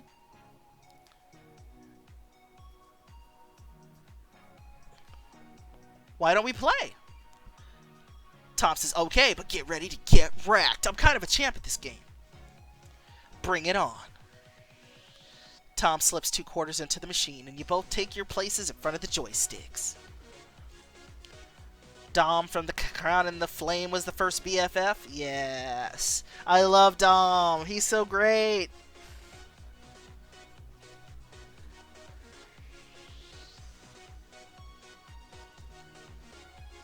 I like Tom more. He's more a unique LI in the grand scheme of choices. Yes. Tom's what I call sneaky hot. That scene where his shirt is off. I know. Ready? Choose your character. I am always the Destructor. The Destructor says, I am the Destructor. I turn my enemies to dust with incinerating lasers. Also, he's not ripped AF. Yes. That's one of the things about a lot of the LIs is that they're usually like super cut. You know, it's like, don't have to always be super cut. You're up, Dwight. I'm going to pick Mr. Muffins. Player 2 chosen, Mr. Muffins. Arf, woof, ruff, ruff. A dog? Seriously? The Destructor's gonna send you home with your tail between your legs, Tom says. Dwight says, hey now, his bite is worse than his bark. Also, he's adorable. Tom says, okay, fair enough. Alley Fighter, get ready. 3, 2, 1, fight! Tom's fingers dance across the buttons, one hand deftly maneuvering the joystick. On screen, his pixelated character unleashes a flurry of laser beams from his bracers. I have to dodge. You effortlessly dodge Tom's attack. Tom says, whoa, you're fast. The Destructor pulls back, preparing a combo move. I'm gonna hypnotize him with cuteness. Mr. Muffins wags his tail, his eyes big and sparkly. The Destructor is immediately charmed. His combo move is interrupted and he's stunned. Okay, relatable. I'd be paralyzed from that cuteness too, Tom says. Final round. You're toast, Vance! You're the one who's going down, Sato. It's time to distract Tom with tickles. You reach over and tickle Tom relentlessly. What the? He doubles over laughing, trying to get your hand away. You take advantage and pummel the Destructor with attacks. Hey, no fair! The Destructor's hit bar has dropped to 1 and he stumbles dizzily. No! No, no, no, no, no, no! Finish him. Your fingers fly across the buttons as you charge your dog pile punishment finishing move. Mr. Muffins howls into the air and a pack of dogs appears. The pack swarms over the Destructor, tearing him limb from limb. Whoa, gnarly. Mr. Muffins, you're looking pretty rough. I love love it. Game over. Mr. Muffin wins. Mr. Muffins wins.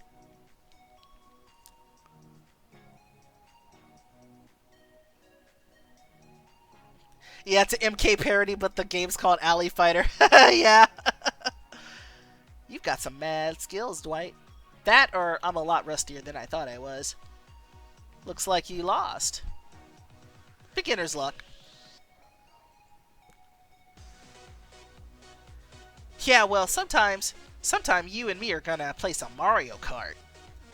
That sounds like a threat. Tom says, you bet it is. Insert coins to play again. Dwight says, I think I'm all fired out for now. Why don't we grab a booth and chill for a bit? That sounds perfect. Let's see. Oh, Play Choices Podcast has said, PB, give us some body diversity. As a fat chick, I agree. You know, I had made a choices edit, a picture edit of Carmen, who I loved from Rules of Engagement, the wedding planner. You know, she was like one of the first plush folks I saw in the game, and she's gorgeous. And then also the doctor from Baby Bump, fantastic. You know, she's so fun. And then that scene or that whole section where you do the girls' night out and the doctor is totally getting hit on by the actor. Oh my gosh! Shoutouts to Endless Summer for the first plus size character. Hold up, wait. Can the plus size character be the MC or no? Mariana is a bit new for missing something.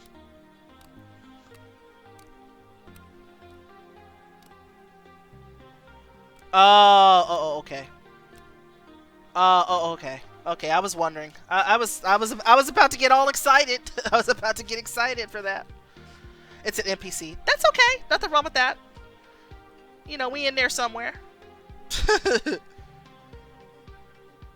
Oh, Curly. Oh, man, I love me some Curly. He is so fun. And he has the dance and stuff with the yes. Won't do that either. But yeah, I loved Curly. His plus size muscle. Yes, he is. He is fun. Uppercut Jones. I was just rereading the Heist Monaco. I'm still working on rereading that one in between other chapters. And if you haven't read the Heist Monaco, highly recommend. It's a one-shot, but it is so fun. So fun. Highly recommend.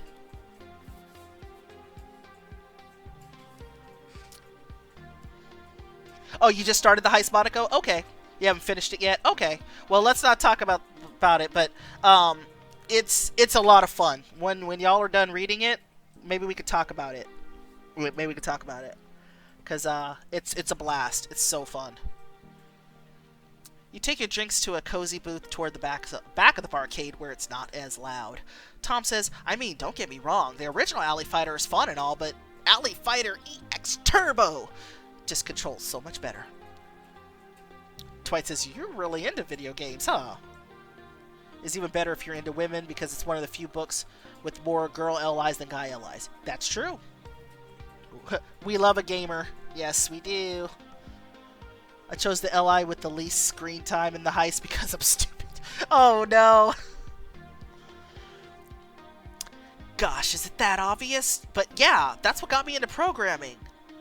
Dwight says, oh, is that what you want to do for a living? Computer science or something? Tom says, yeah. I was actually studying robotics at school.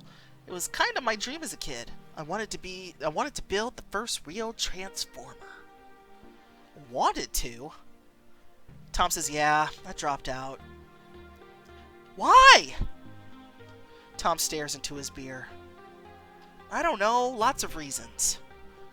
I was barely involved in everything that happened here, but it kind of messed me up. I was kind of depressed for a while, started skipping classes.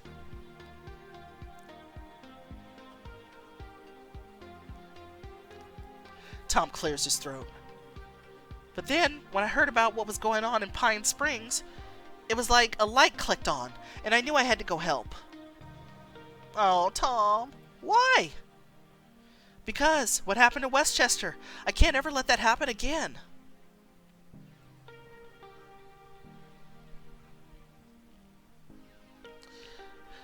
Dwight says, you know what happened wasn't your fault, right? Tom says, you say that, but that thing controlled me. It made me hurt people. I may not remember it, but it happened. I'm not going to let anyone else become a victim. Neither will I. Together, we can stop this thing, I promise. Tom says, thanks, Dwight. I'm glad you're the one who's got my back. Tom takes a drink, calming himself. Speaking of taking a drink, I better take a drink myself before we continue this. There we go. But after we do stop this thing, what are you going to do? Go back to school? That's what I'd planned, but I'm not so sure anymore. What if there are more creatures like these out there? More towns where people's lives are at risk? Can I really go back to school and pretend like there's no danger out there? I think you should. What do you think? Should he stick with the robotics or become a ghost hunter? What do you think, y'all?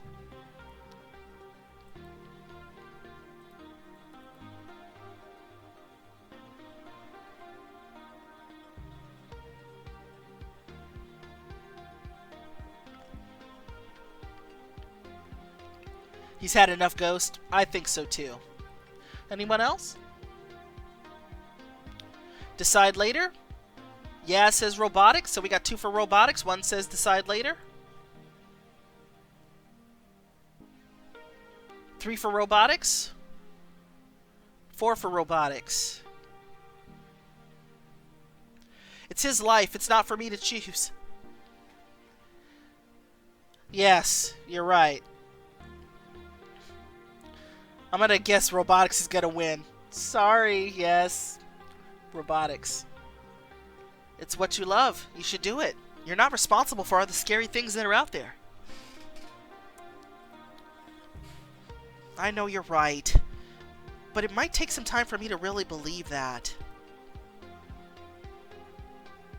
Don't worry, I'll be here for you for as long as you need.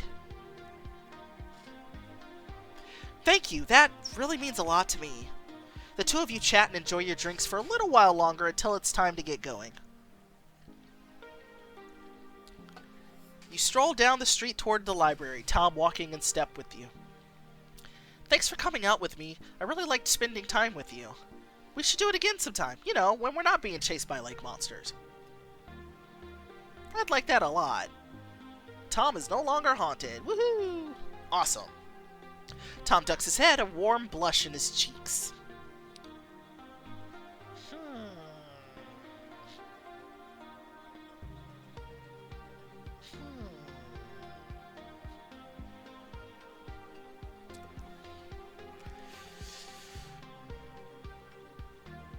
Okay, okay.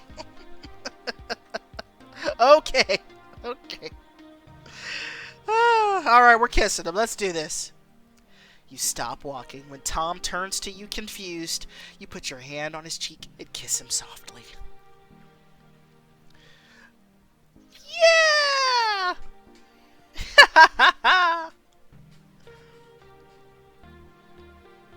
His lips part and he embraces you, bringing you flush against his chest.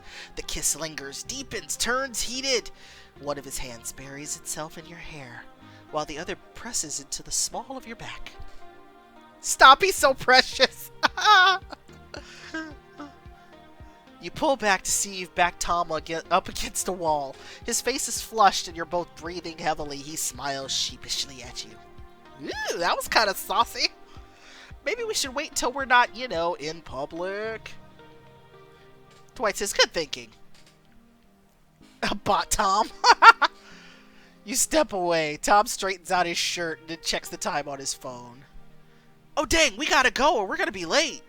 But, we should definitely continue this later. Definitely. The 2 of you continue down the street. Outside the library, Tom grins as you approach a tall figure with a mop of blonde hair. Hey, man! Uh-oh. It's Raven's favorite person, Connor!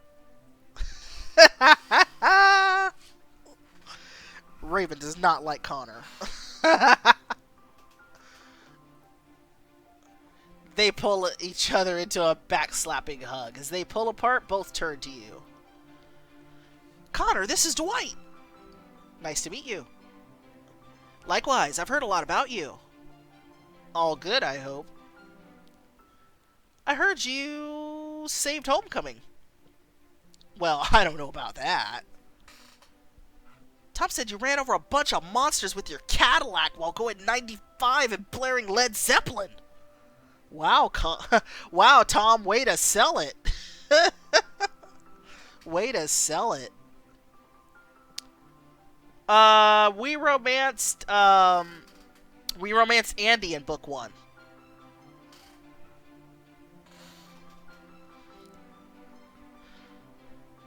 A good first conversation. Do I bring up the monsters? I know, right? Not like, hey, you know, what do you do for, you know, what do you do for fun?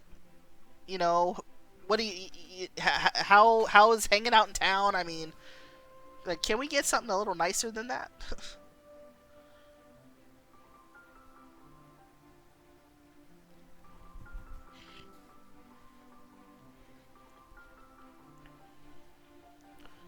First of all, Tom wasn't even there. Second of all, it was a Camaro. Third of all, Zeppelin is dad rock. I was listening to Beastie Boys. Anyway, come on. Everybody else is inside.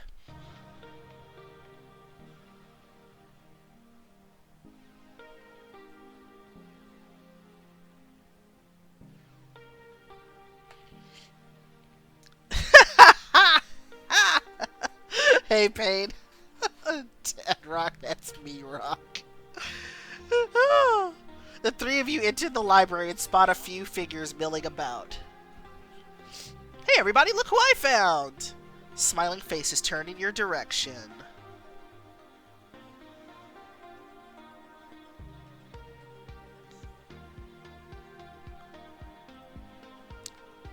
Let's talk to... Oh wow, look, the whole gang is here. Let's talk to Ava, the goth chick. Tom leads you toward a table in the corner where a stylish woman sits typing on a laptop. As you approach, she closes the laptop and looks up.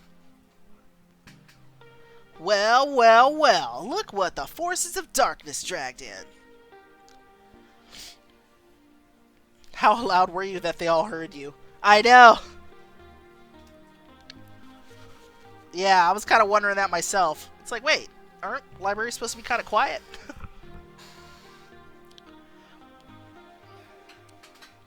Hey, Ava, how's the book coming along? Her expression sours. Slowly and violently. Tom laughs. Excuse me, and turns to introduce you. Caught me off guard there. Ava, this is Dwight, the one I told you about. Dwight, this is Ava, Westchester's resident master of all things spooky.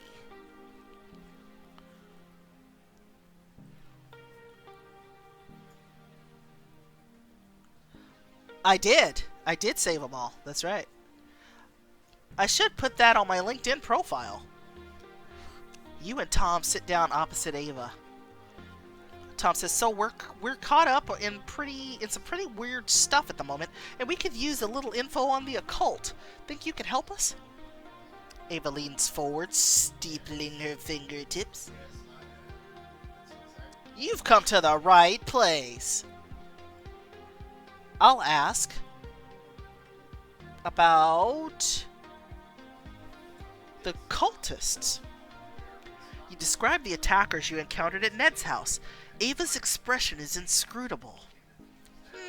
Yeah, I got nothing. Wait, really? Tom says. Ava says, don't get me wrong. Westchester has a ton of history with cults, mostly druidic ones with elements of thelemic mysticism. But my personal experience dealing with cults is pretty much zip. I mean, unless you count sing-alongs at Vacation Bible School. Wait. Well, do you have any suggestions? Tom asks. Ava thumps her leg up onto the table. Kershaw, secret agent, concealable boot knife. $20 on Amazon. She returns her foot to the floor. I love Ava. Oh, man. Yeah? I'll ask about the thing that took Kyle. You describe the creature that dragged Kyle into the lake. Ava looks very interested. So, wait up. Back up. Are we talking skeleton or specter here? You romance Stacy? Yeah, Stacy was cool. The mayor's daughter. I liked her. Dwight says, it was sort of both. Could you see muscle mass? What about blood? On a scale of 1 to 10, how viscous would you say its fluids were? Sorry, how does this help? Tom asks. It probably doesn't. I just like the gory details. Honestly, though, it sounds pretty open as shut. I'd say you're definitely dealing with a person, or something that used to be. So, what? It's like red felt? Some kind of ghost? Red field, and ghost isn't quite the word, more like wraith. There's an element of corruption involved. Meaning, a ghost that's messed up and pissed off. Pissed off about what? How should I know? You guys dig up any graves recently? Maybe steal a cursed tiki head? Tom frowns deep in thought. Ava turns to you. Ava says, anything else? Red felt. I know, it was so funny. It's like, what? Totally got the name wrong. I'll ask about the monster last night. You tell Ava about the monster that attacked you last night. As you describe the bear, her eyes widen. Cool! Tom says, it's not cool. That thing tried to eat us with multiple heads. I stand by my comment. So what do you think we're dealing with here? Well, if the basic principle is the same, I'd say that thing sounds like some kind of minion. A minion of what? Something a whole lot nastier. You and Tom shoot each other a meaningful look. Thanks for your help, Ava. You can expect my bill via Raven at the next full moon. We'll talk to the cool guy, Andy. In the music section, you find a fit, athletic-looking guy browsing old records. He breaks out into grin as Tom approaches. Tom! Andy! They practically tackle one another with a hug so forceful you're afraid someone might get hurt.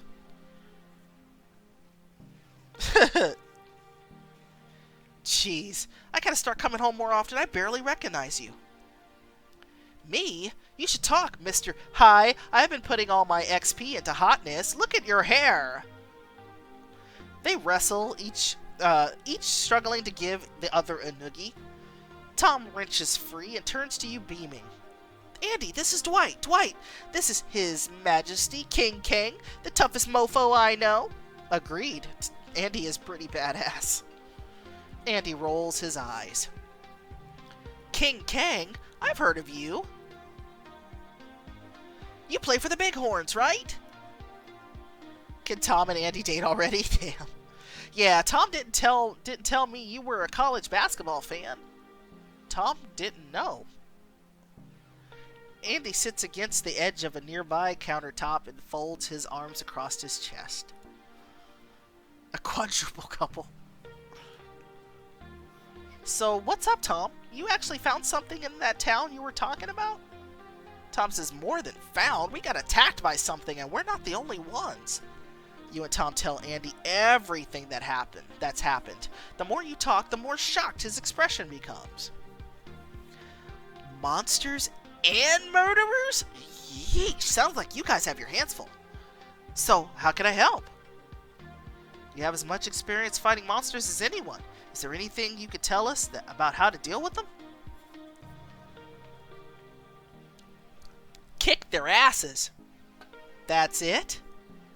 No, I'm serious. When crazy stuff starts showing up, your first instinct is usually going to be to run and hide. Don't. It's easy to let the supernatural stuff throw you off, but at the end of the day, monsters have butts, and butts can be kicked. I love Andy! This is why I had Andy as the LI in the last story. He's such a badass. Andy looks at you. But somebody has to step up and do it.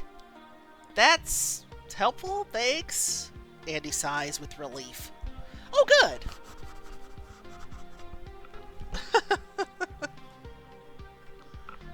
That's just so funny. So, what's the next step here? Can I crash at your place while we sort this thing out? Wait. What?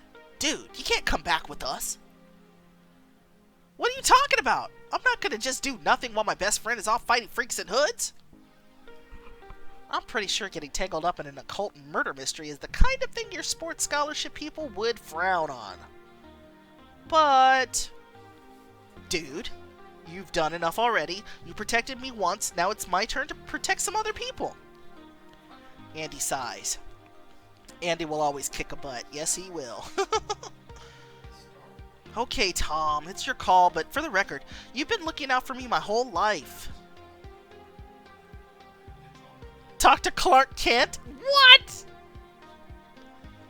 In the reference section, a thin man with glasses glances up from a thick atlas as you and Tom approach. Lucas! Hey, Tom! Lucas sets down the book and shakes Tom's hand. Dwight, this is Lucas. He's the smartest dude I know. He's going to school to help stop global warming. Lucas rolls his eyes and turns to you to explain. I'm majoring in environmental science and policy, but my area of study is more about reducing groundwater acidification. He's basically Captain Planet. Groundwater acidification sounds interesting. It is. Lucas takes off his glasses and polishes them, talking excitedly. You know, everyone thinks global warming is the only anthropogenic environmental crisis that matters, but it's not. He points his glasses at you. Do you know what the biggest threat to wetlands wildlife is right now? Nitrates from farming! All those little, you were just being polite, weren't you? Kind of? Sorry, I get carried away sometimes. Occupational hazard. Lucas puts his glasses back on and turns to Tom, suddenly serious. So what's going on? You said something happened to you? Something related to what happened to us? You and Tom tell Lucas everything about the events at Pine Springs. When you describe the monster that attacked you last night, Lucas's eyes widen. That's incredible! Where do you think it came from? It came from the lake. It rose up out of the water like a zombie. Maybe it found its way from Westchester somehow. Did you see what direction it came from? No, it was too foggy to tell. The fog gets crazy at Pine Springs, Tom says. Half the time you can't see 10 feet in front of you. You wouldn't believe how many people run into the dam. Wait, did you say dam? Yeah, Tom says. Lucas says, Pine Springs has a dam? How old is it? I don't know, a few decades? Why, does that mean something? Well, it means your lake is artificial. You and Tom blink at one another, then at Lucas. That means it wasn't always a lake. Someone made it. Yeah, we're in another city. Thanks, Cupcake, for hanging out. So, like I said, if y'all haven't followed Bitch at Cupcake yet, you should. She's my Friday night stream partner, and she's awesome sauce. Thanks, Cuppy. And I'll see you tomorrow. Okay, she'll be in the next chapter. Okay, cool. Bye. That means it wasn't always a lake. Someone made it. Dwight says, you think that has something to do with what's happening? It could. We know the power that fuels this stuff is stronger in certain places, right? Like the woods in Westchester. Well, what would happen if some idiot with a chainsaw showed up here and started cutting down trees willy-nilly? We'd find their body willy-nilly. Dwight says, but wait, Kyle didn't build any dam. He was just some guy. Why would anything go after him, or Ned's wife, or us? I have no idea. But it sounds like a good place to start. You should look into the history of the dam, and the lake, and the town itself. Okay, that's solid advice. Thanks, Lucas. Happy to help. We'll talk to the preppy. It's Stacy.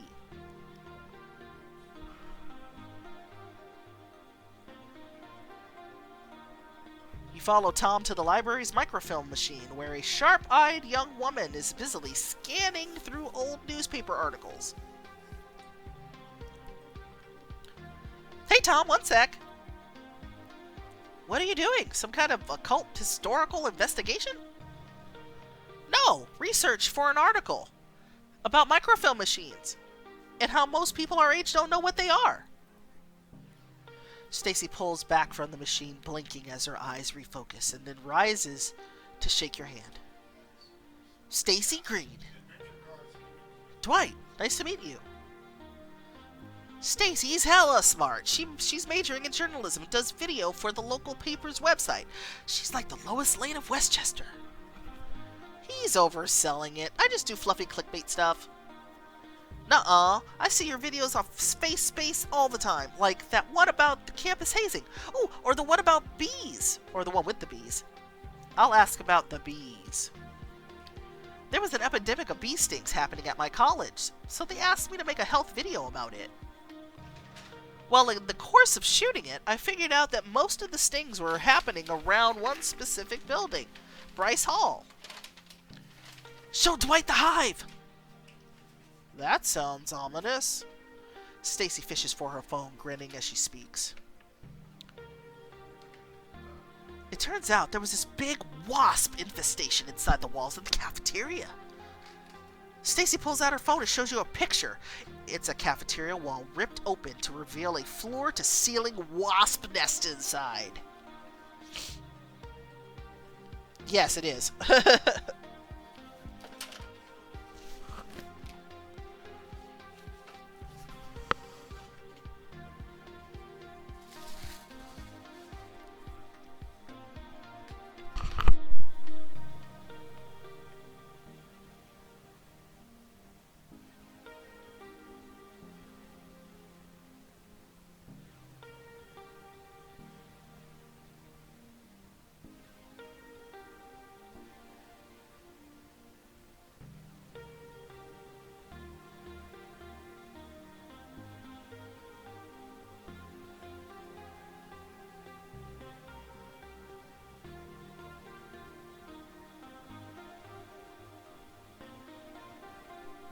Bryce Hall related to Blair Hall by any chance? I don't know.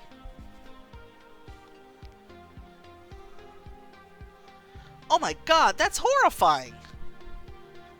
If you think that's bad, remind me to tell you about the time spiders attacked our basketball game. Stacy shudders. Anyway, enough about all that. Tom, you said something about disappearances in your text? You and Tom fill Stacy in on everything that's happened in Pine Springs. Holy crap! Now there's a story I've heard before. So can you help us? I'm not sure about the monsters. This cult, though, that's interesting. She wrinkles her nose, deep in thought. Let me ask you this. How would you describe Pine Springs? Pine Springs is...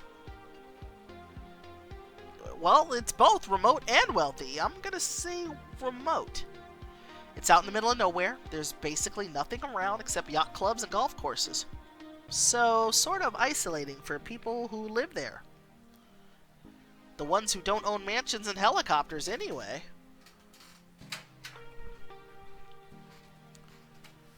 Stacy paces, hands on hips. Okay, so the thing about cults is, they're not always of the crazy people being brainwashed variety. Most of the time, they're more like a pyramid scheme or a gang. There's a core of powerful people in charge of others who want to be.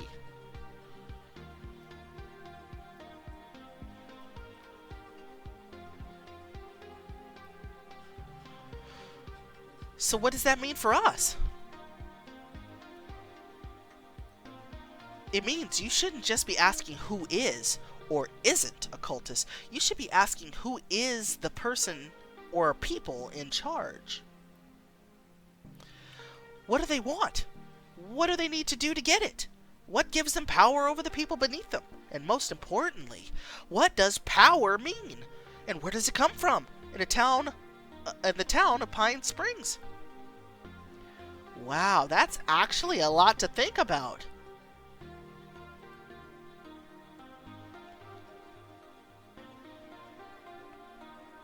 Told you she was smart. And she dresses snappy too. We're gonna go talk to the gamer gal. Lily! Lily! You and Tom make your way to a figure busily reading on a library computer. Lily! Tom shouts. Lily says, ah! Oh, hi, Tom. I'm sorry, I was in my own little world there. Lily takes off her headphones, gets up from her chair, and hugs Tom. Lily, this is Dwight. Dwight, this is the literal coolest person ever to grow up in this town. You can't spell Lily without I-L-Y.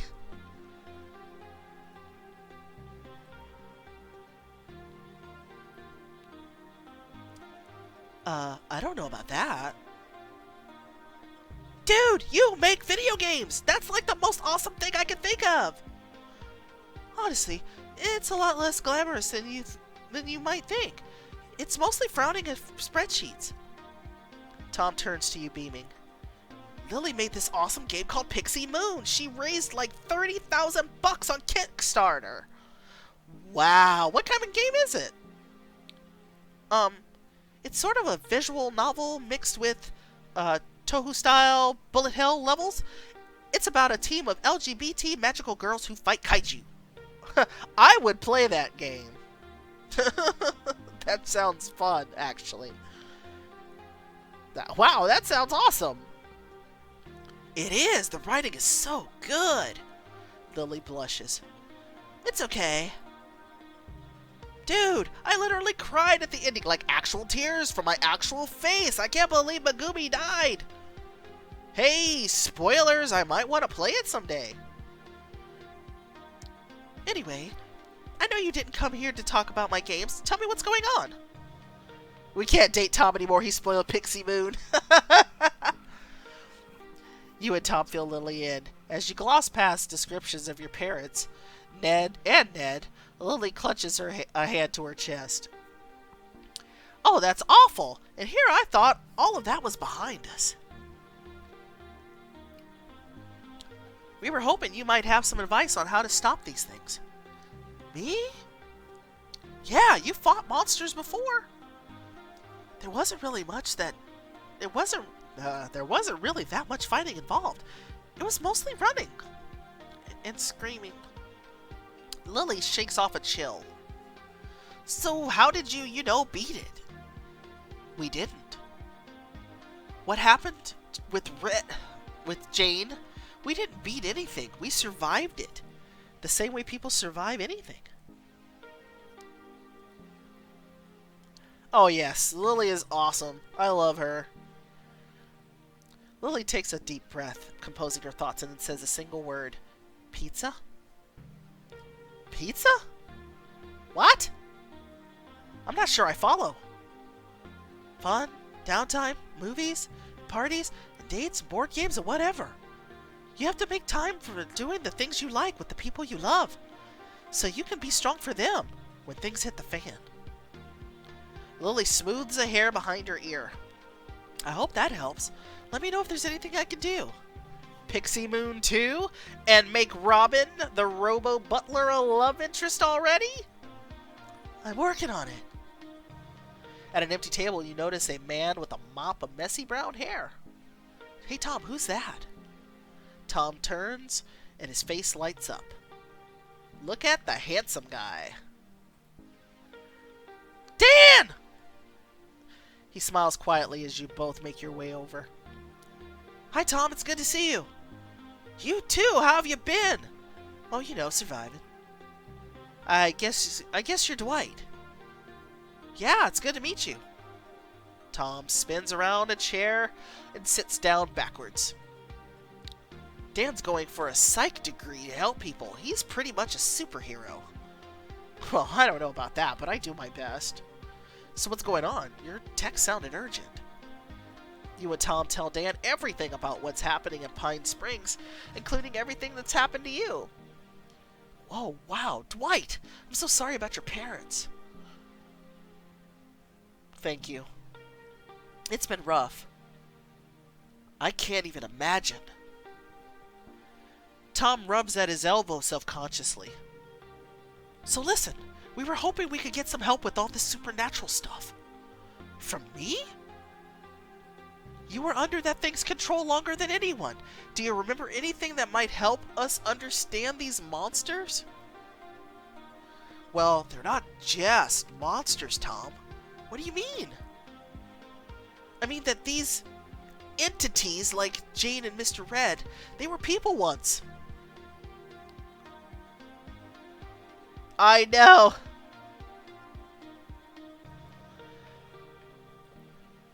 More specifically, they were people twisted by pain or trauma or something broken.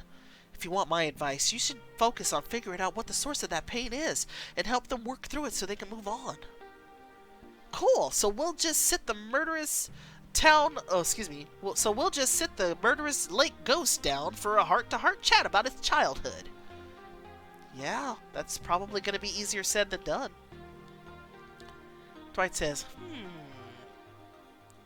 Silence settles in as the three of you consider the problem. After a while, Dan clears his throat.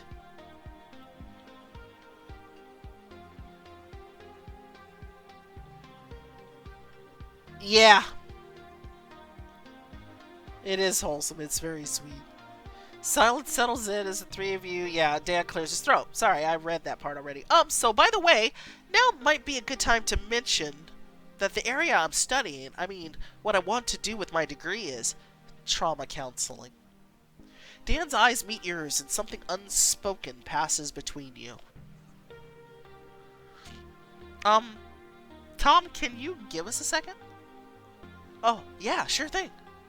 Tom pats you on the shoulder and steps away. So, what's on your mind?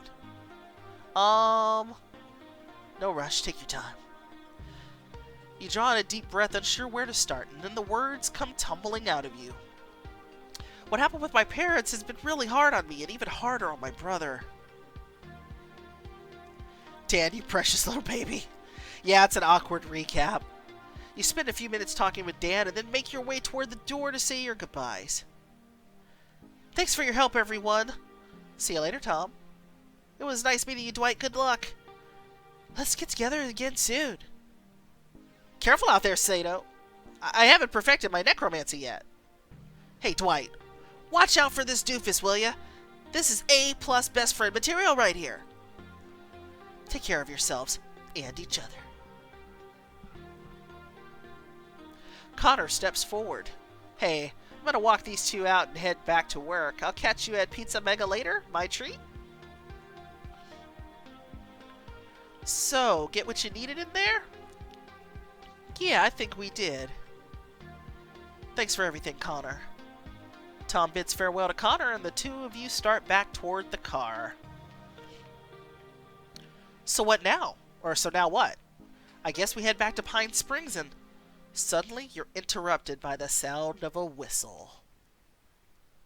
What was that? Over there! You follow Tom's gaze down a nearby alley where a shadowy figure approaches. Wait a minute. I know that face. Long time no see, stranger. The shadowy figure steps forward into the light. So I hear you've been having some monster trouble. It's Cat from our last game. Chapter 5 is